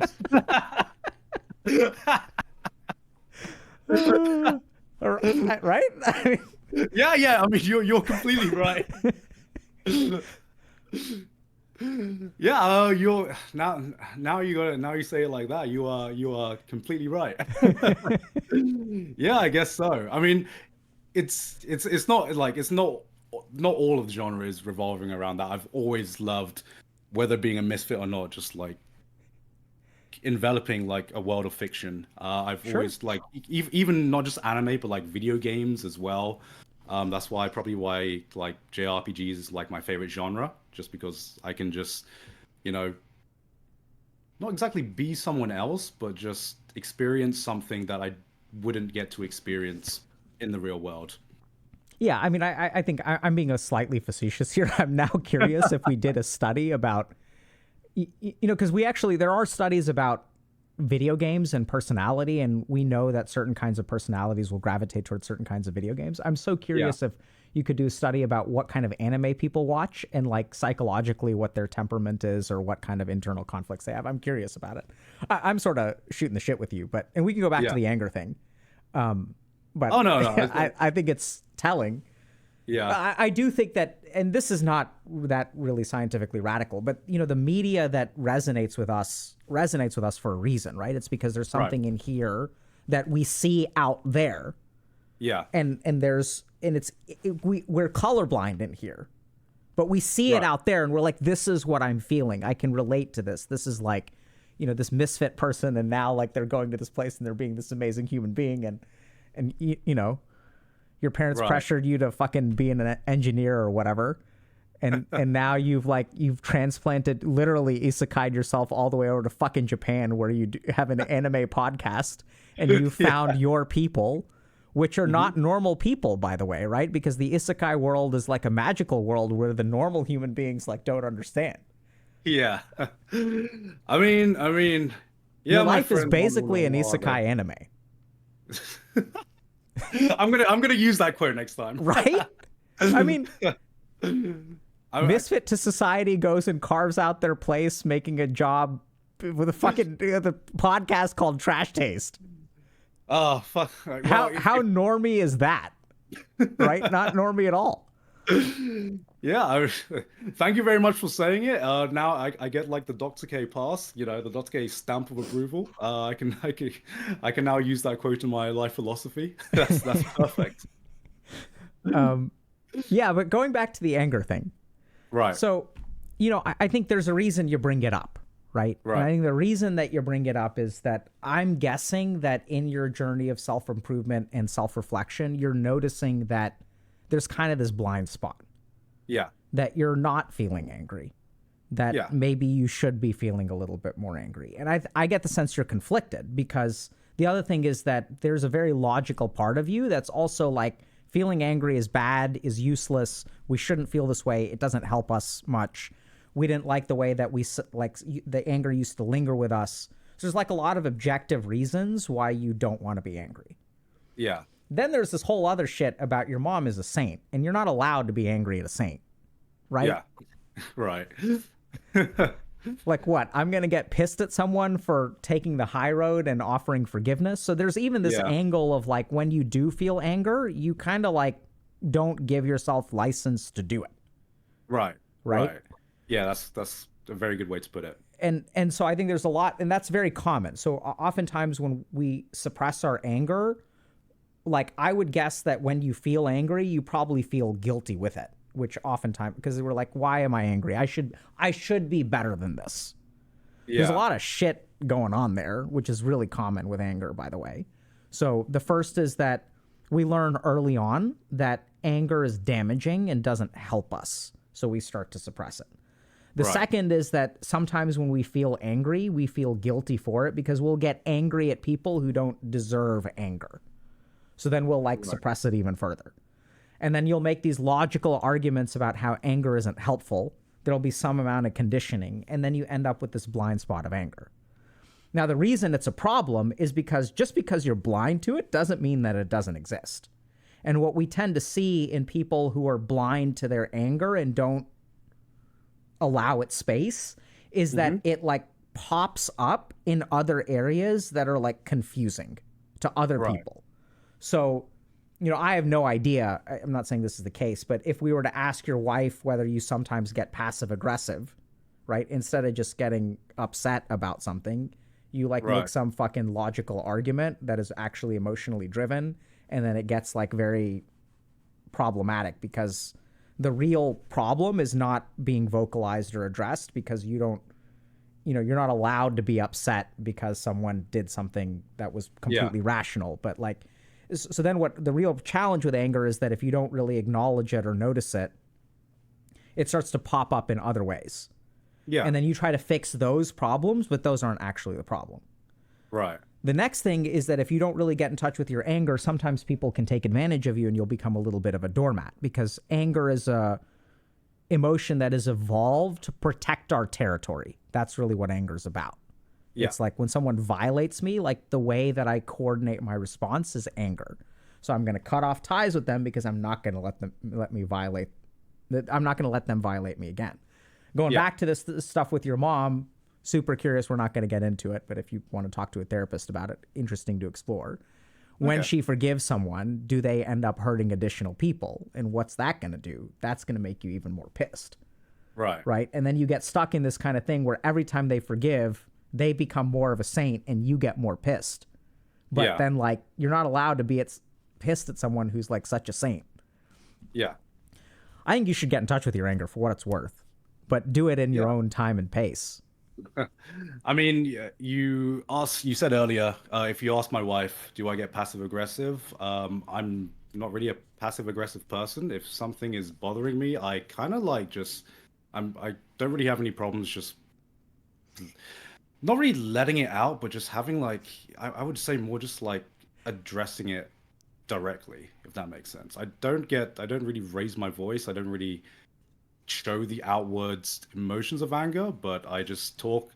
I guess the best way I would say is like the disappointed dad tone, kind of like talk, instead of outwardly showing anger or frustration. It's more of just like hey, this is really bothering me because you did this or you did this to this person, basically.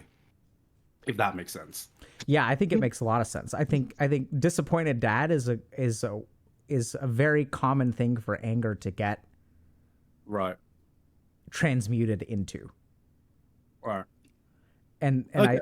I think that, I mean, I'm not saying you should be pissed more, but I mean, you're asking, is it a problem? And I'm saying these are the problems that I tend to see. I mean, I honestly asked not for like a yes or no answer. I believe sessions like this, I really value sessions like this. Because I get to learn something about myself, and that's why I think therapy is like definitely important, even if you don't necessarily think you have anything that's wrong with you or anything like that. I think getting a better understanding of the person you are helps, helps a lot, because it might be easy to think that you understand yourself, but even just today talking to you, I'm like, oh yeah, how did I like I've discovered things about myself that I think should have been fucking obvious. Yeah, so that word fucking there is anger, Okay. Uh, right? okay. Yeah. I So mean, I don't think it's obvious, and it certainly isn't fucking obvious. It's okay. actually really, really hard to get. But, Right. here you are, self-improvement Chad, and this is the one time you beat yourself up, right? You can be like Right. all for growth and Yeah. self-reflection and looking back and growing and but this is the one place that you're judgmental towards yourself, Right. right? How Yeah. does it Yeah. feel when I point it out? Um, when you pointed out, this is, there's two things. One, I'm happy I've learned something about myself. Two, I'm frustrated that I didn't see this earlier. Right? But it was, it's not like I did, like, again, it's like a very just light frustration. I'm just like, I'm just, like I said earlier, I'm just a dumbass. Yeah, I think your experience of it is light, but I'm noticing actually like this is the most emotionally uncomfortable I've seen you over the last 2 hours. And even when I Okay. pointed out to you, it seems like you're still kind of beating like, oh, there it happened again, and I missed it again, I missed it again. This is the Yeah. vibe that I'm getting from you now. I feel like moments like these, I mean, yes, I am, I guess, like emotionally uncomfortable.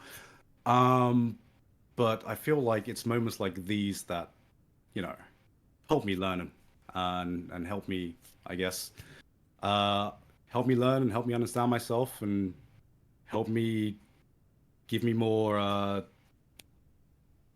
experience, knowledge? No, insights. Give me more insights about the person I am and the person that I want to be. So, Yeah, so I would encourage you to also experiment with being a little bit less positive. okay, Like in like you you know, what I'm hearing is that you're making fucking lemonade right and left. right, And like it's okay to I know it sounds kind of weird, but it's okay for you to be angry and for hmm, you to like not grow from it yeah, and not become a better person right, because and on the flip side it's like anger maybe for you is like, have you seen Naruto? yes, I have seen Naruto. Yes, Like so it's like Kyuubi no chakra, right? So like that's what it is, and it's right, suppressed and it's trapped and whatever. And I think ultimately if you look at even things like flow states and stuff like that, your optimal performance actually comes from emotional activation. You need right, emotional activation along with like the cognitive centers of your brain like working together to get into yeah, your optimal mode of functioning. And even when it comes to some of this stuff like feeling disconnected from home and like because I'm hearing that sometimes you feel disconnected. That's the most common thing that you've yes, historically felt. I'm getting yes, a sense that's getting, and I think that disconnection will continue as long as you're suppressing anger. So you okay, can't, the brain, unfortunately, I mean, sort of, but when you kind of turn down the volume, you turn down the volume on everything. right, And so I think going forward, getting in touch with your anger is probably a good thing. And I think you kind of realize that on some level. And the problem is that there's a lot of like logical crap there that's like floating around, which is not wrong. By all right. means, improve and self improve and stuff like that. But sometimes it's okay to just be pissed and nothing comes out of it. And it's That not is good. that is what my wife has been trying to teach me. Okay, well, yeah, that's, Yeah, yeah. I and mean, so it's a journey. yeah, it's a journey, and it means a lot coming from you as well. And yeah, this has been very enlightening, honestly, on a lot of different levels. I probably got to go in about Yeah, five, 5-10 minutes because yeah, I'm let's, at like my family's house right now. yeah. So I think it's a great place to stop if you're cool with it. Yeah, yeah. I think if I bring up another topic, that's gonna turn into another half-hour conversation. Yeah. So yeah, I'm comfortable ending it here. Yeah. So any kind of last thoughts or comments, questions before we wrap up for today? Any like final Yeah, reflections? just I just want to thank you. Thank you for doing what you're doing. I think you're doing something amazing here. Uh, and even if someone like it someone like me can learn a bit more about myself, I think it's something that is so invaluable. No, so valuable. Sorry. That's a very valuable experience. Absolutely, man. And I really appreciate you coming on, sharing everything that you've shared about yourself. This stuff isn't possible without you. And it's been delightful to talk to someone who's had experience like sort of with so much self-reflection and kind of analyzing yourself. I hope I didn't bludgeon you too hard at the end, but I mean, Oh, you seem no, like an no, no. absolute beast mode kind of guy. And No, no. I, That's what I wanted. That's what I wanted. and if you ever when you find that home of yours, I'd be happy to send you a home warming gift or visit one day or whatever. Oh, But thank you so much. Yeah. um, Whenever I find it or whenever I build it over time, as you were saying, maybe I won't find it immediately if it's built over time. so I one Sorry. last question I've got for you is like, do you have any anime recommendations? I haven't watched anime in a couple of years, so For I f- you, I would highly, highly recommend Monster. okay. I Monster. think that's the one about the detective.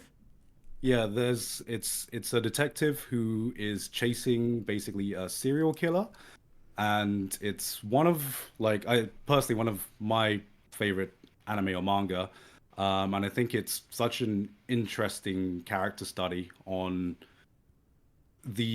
what it means to be evil. Are we born with it? Is it something we like learn over time? And it has one of the best written and most interesting villains you can find in the medium. So Okay, yeah. interesting. I will definitely check it out, dude. I'm hyped. Thanks All for the right, that's recommendation, great. man. No worries, man. Thank you very much for inviting me. Yeah, thanks for coming on and enjoy your time with your family and looking forward to. You want to just tell us one last time where we can find you and what kind of work you Cool. do? You can find me on my main anime channel, Gigguk, or you can also catch me on the Trash Taste podcast. Just search either of them up on YouTube. So awesome podcast, y'all. I highly, highly, highly recommend it. Definitely check it out. And I will watch Monster and get back. It's done, right? That's the one thing It's I don't done. like It's these. done. Yeah. It's done. Yeah. Okay. Yeah. So I'll definitely check it out. So Did thank you? you so Did much. Would you be interested in having any of the other boys come on? Because I can ask them if. Sure. We're happy to talk to basically anyone ever. Oh, awesome. We Awesome. don't. Okay. Yeah. So we're just about having conversations with people about their experience of life. So sure. Right. Yeah.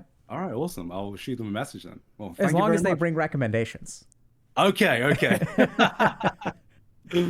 Yeah. So Thank you very much. take care, I Garnt. gotta. Good All luck with right. everything, man. Thank you. There we go. All right. So that was interesting. We kind of went all over the place. So Monster, I got to figure out. I guess I'm watching Monster now. Let's see. What is it streaming somewhere? Crunchyroll? Chat? What are we doing?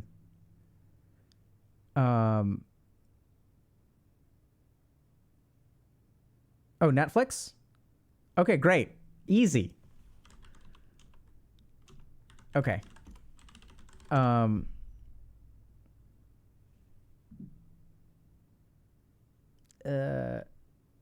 okay. It's over 70 episodes.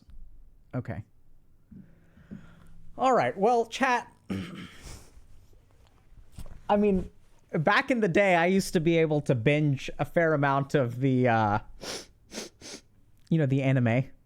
I used to be able to pound out 200 episodes in a weekend. You know? I'm still like on episode 200 something of like Shippuden. So I mean, and that I've been slogging through for like literally 10 years. So I'll watch like 70 episodes and then life will happen. You know. So I still need to finish it. But I don't know, like the art style and stuff changes a little bit. And I get the sense that they kind of, and then there's so much filler. You know what I'm saying? Yeah, I can't do One Piece, chat. But I mean, as long as it's done, like if it's 74 episodes, I think I can handle that.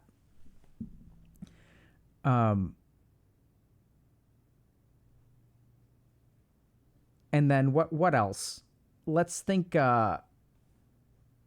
I need to finish Attack on. I don't remember. They started like stretching out season 4, right? So I need to finish Attack on Titan. But I liked Attack on Titan. Attack on Titan has a great example of the uncanny valley. I really love Death Note. Death Note's great. What's that other one?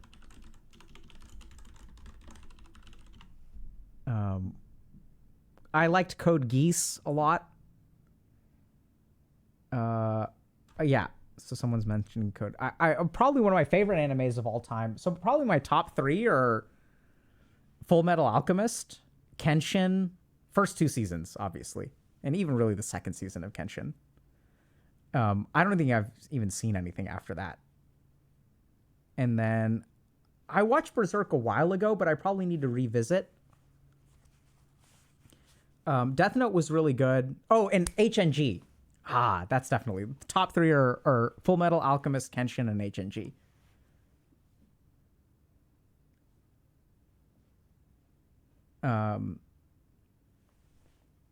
I'll watch. Yeah, HNG is not for everybody, but I think it's good. Okay, so it looks like a lot of these psychological animes. What is NHK? Demon Slayer, like, so I think some of this stuff like Demon Slayer and Hunter x Hunter is like, it feels a touch tropish to me. And kind of, it's like good. Like Demon Slayer's art style and stuff is like really top notch, but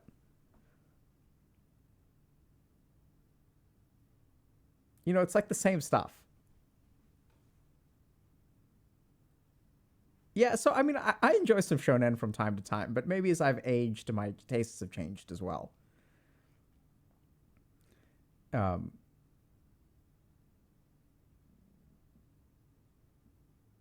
Welcome to NHK. Okay, so maybe I need to give Hunter. So that's the other thing is, from a patience standpoint, I don't have the patience that I used to when watching anime. I've like, TikTok has ruined me. But yeah.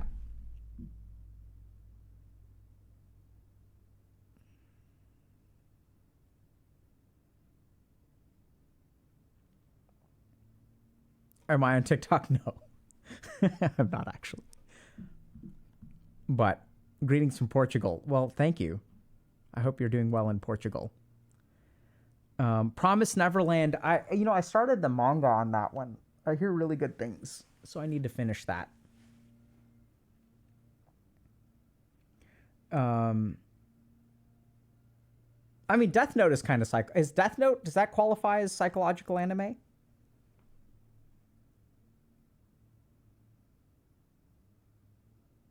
Vinland Saga? Okay. Yeah, I loved Death Note. Death Note was great.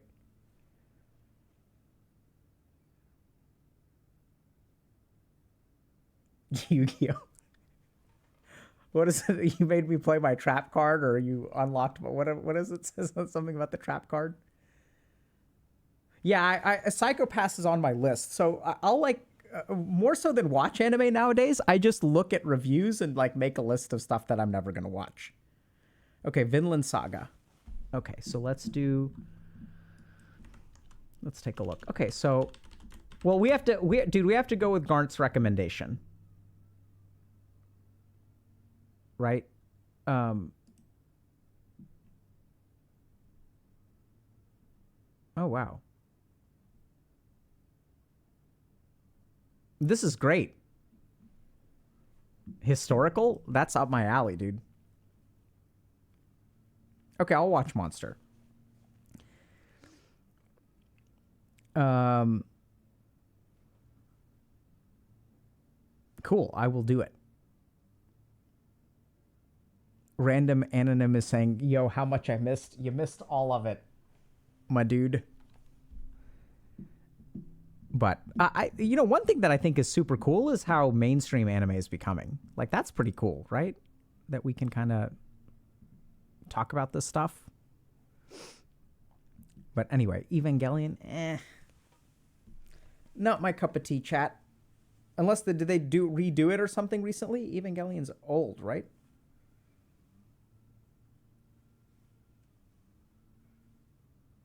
Do you watch anime in English dub? Hell nah, son. Come on. Chotto nihongo o hanashimasu. Demo. like a true weeb, chat. Come on.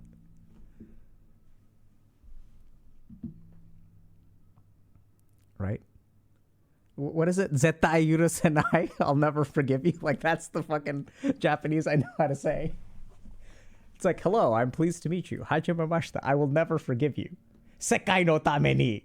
For the sake of the world, I will never forgive you. You just string together those. That's what happens. Like, you don't actually need to know a whole lot, right? It's like, that's the combination of it's basic greetings and then I will never forgive you and vengeance is mine and like whatever the other terms they use.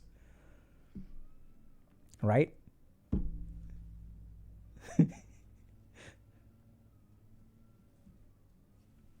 Yeah, this guy busted out Tadaima. Yep. Anyway, so this has been fun, chat. I don't know. Let me just think for a second about what we talked about. Yeah, I mean, this has been great.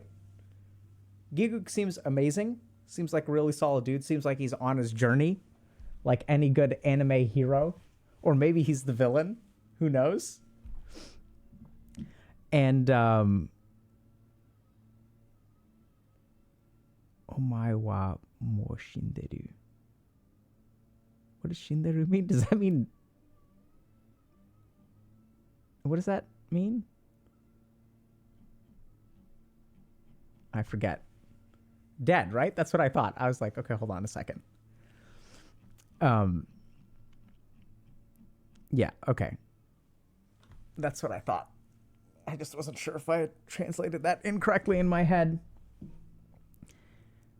No, I don't know about too Freudian. I mean, I watched Evangelion a long time ago. It's old, right? Like, I want to say I watched it like 20 years ago.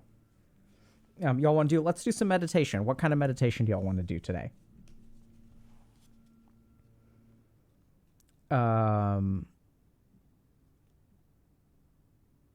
Let's do waifu meditation.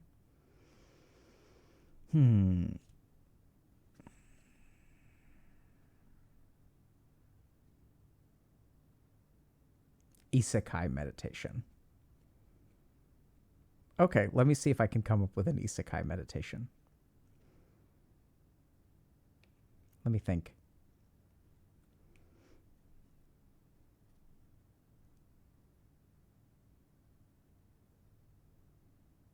Hold on. Thinking, processing. Okay. We can do this. I mean, it's not going to be probably what y'all think it is, but it'll be something close. Okay, so this is what I want y'all to do. So I want you to pick one sense. Probably you can use words, so let's use sound today, but you can do this with any particular sense. So what I want y'all to do is sit up straight, okay? And go ahead and close your eyes. So neck should be straight, back should be straight, head should be straight, okay? Close your eyes and just take a moment to breathe.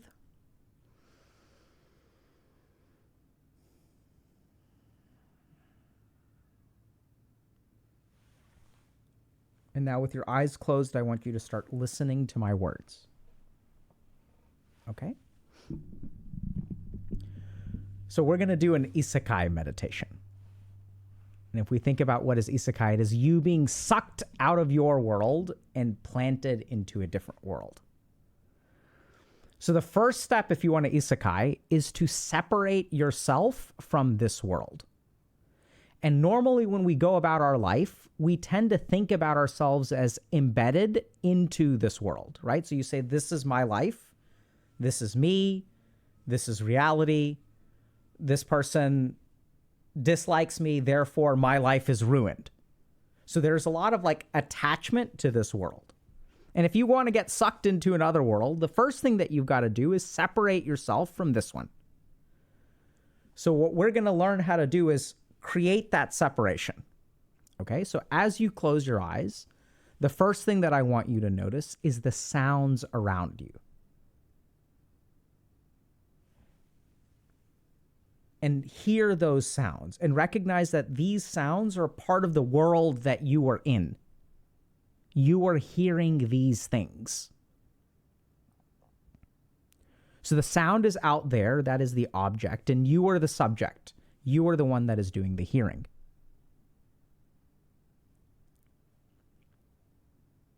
Okay? The next thing that I want you to do is retract into yourself. So now what I want you to do is notice your capacity to hear. Right? So normally you're sitting in one place and you're hearing the sound of the horn. But now I want you to listen to your listening.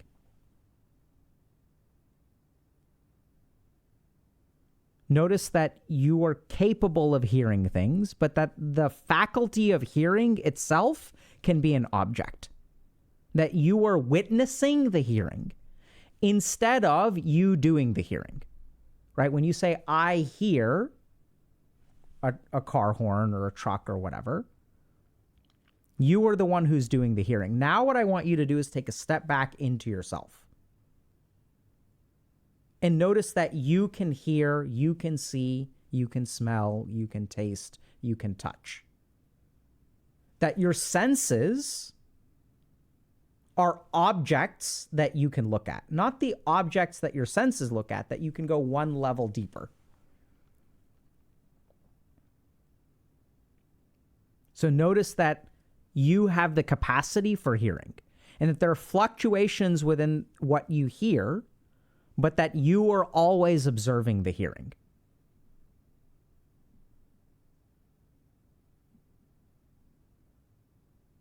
And now don't notice the sounds.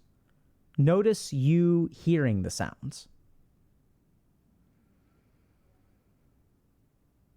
Say to yourself, now my ears are detecting this, and now they're detecting this.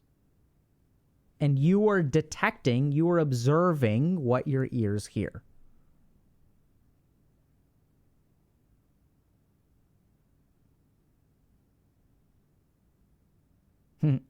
Very well said. You are now manually hearing. Beautifully put. Not automatic hearing. And people are starting to say this feels a lot like dissociation. Well, how the fuck else are you going to isekai? Right? So the first step to isekai is getting pulled out of your world before you get put into another one. And to be pulled from the world, we need to separate ourselves from our experiences.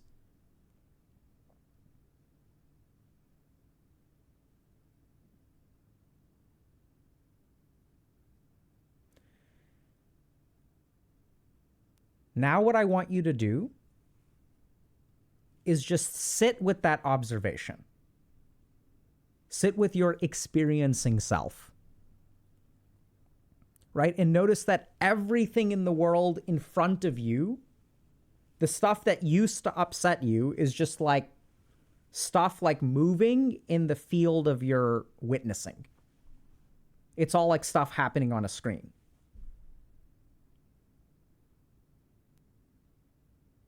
Right, so someone's saying, I pictured myself in a control room with monitors and speakers to the outside world. Exactly. That's literally what you are, right? You are sitting in the master control room, and you have these things called the sense organs that give you information from the outside.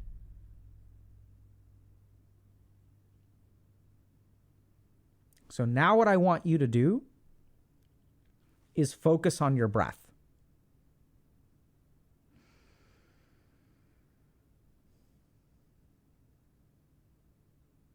And as you focus on your breath, notice the sound of your breath. That it is an object that you are observing. You are watching your breath. Right? There's a difference between you breathing and you watching your breath.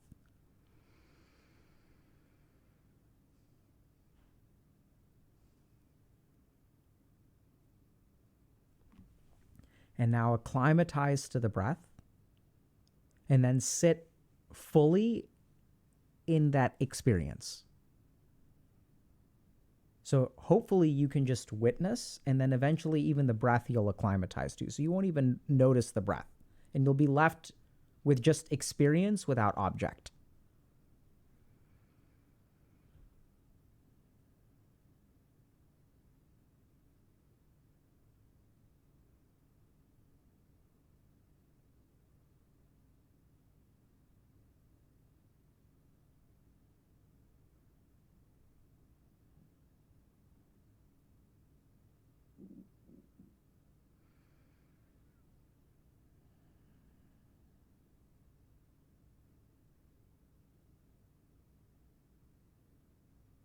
And now notice that from this place, there are lots of things that worry you.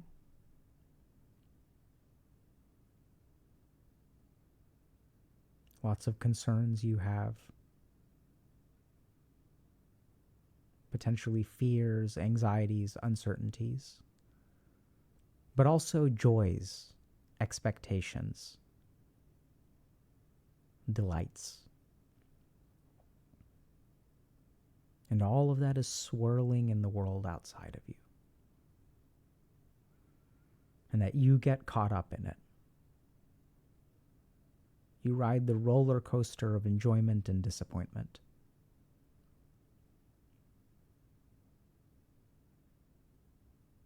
You feel the ups and the downs. But from this place, you can watch the roller coaster.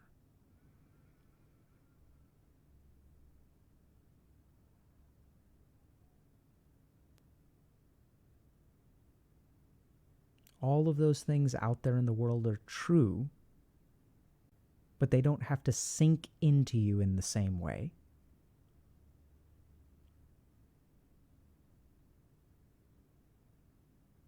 You can be on the roller coaster, or you can watch it from afar.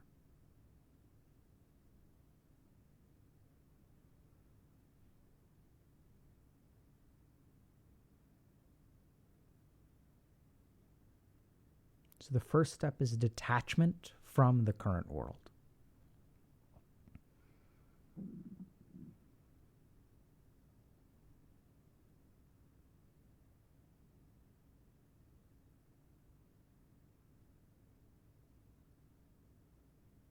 And as you center yourself in this place,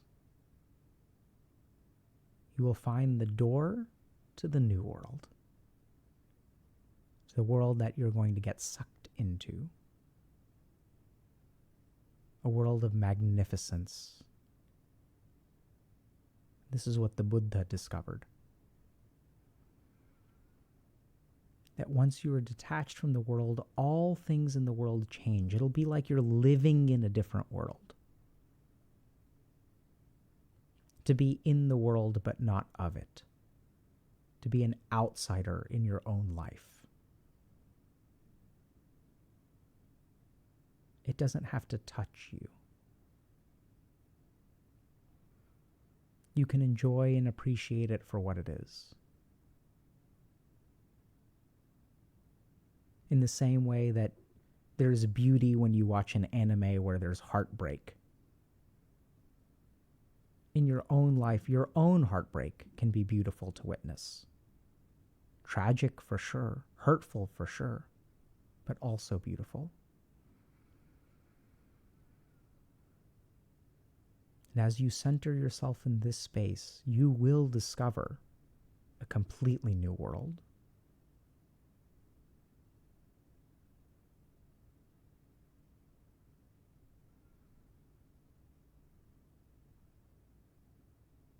Now feel yourself adrift, untethered, even from the physicality of your space.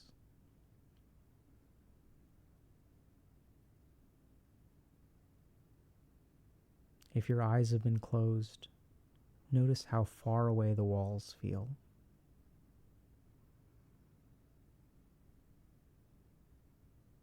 You are in an empty world.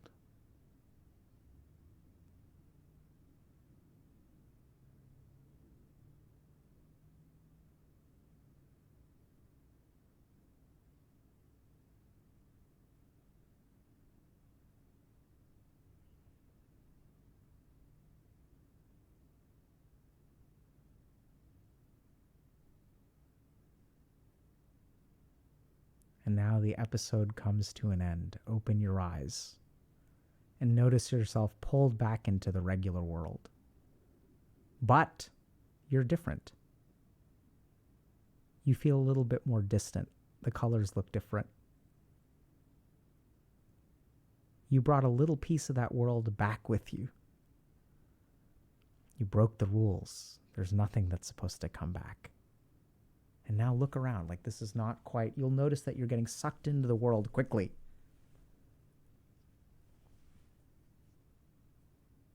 But for a few moments, you can hold on to it. And then you'll think to yourself, that other world that I went into was just a dream. Like Narnia, the cupboard that you walk through.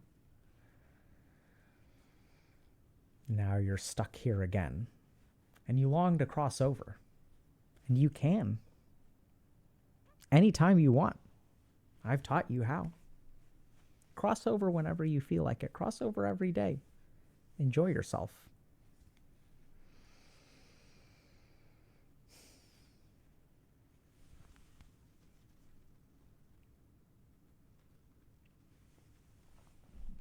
Alrighty. So, chat, who are we rating?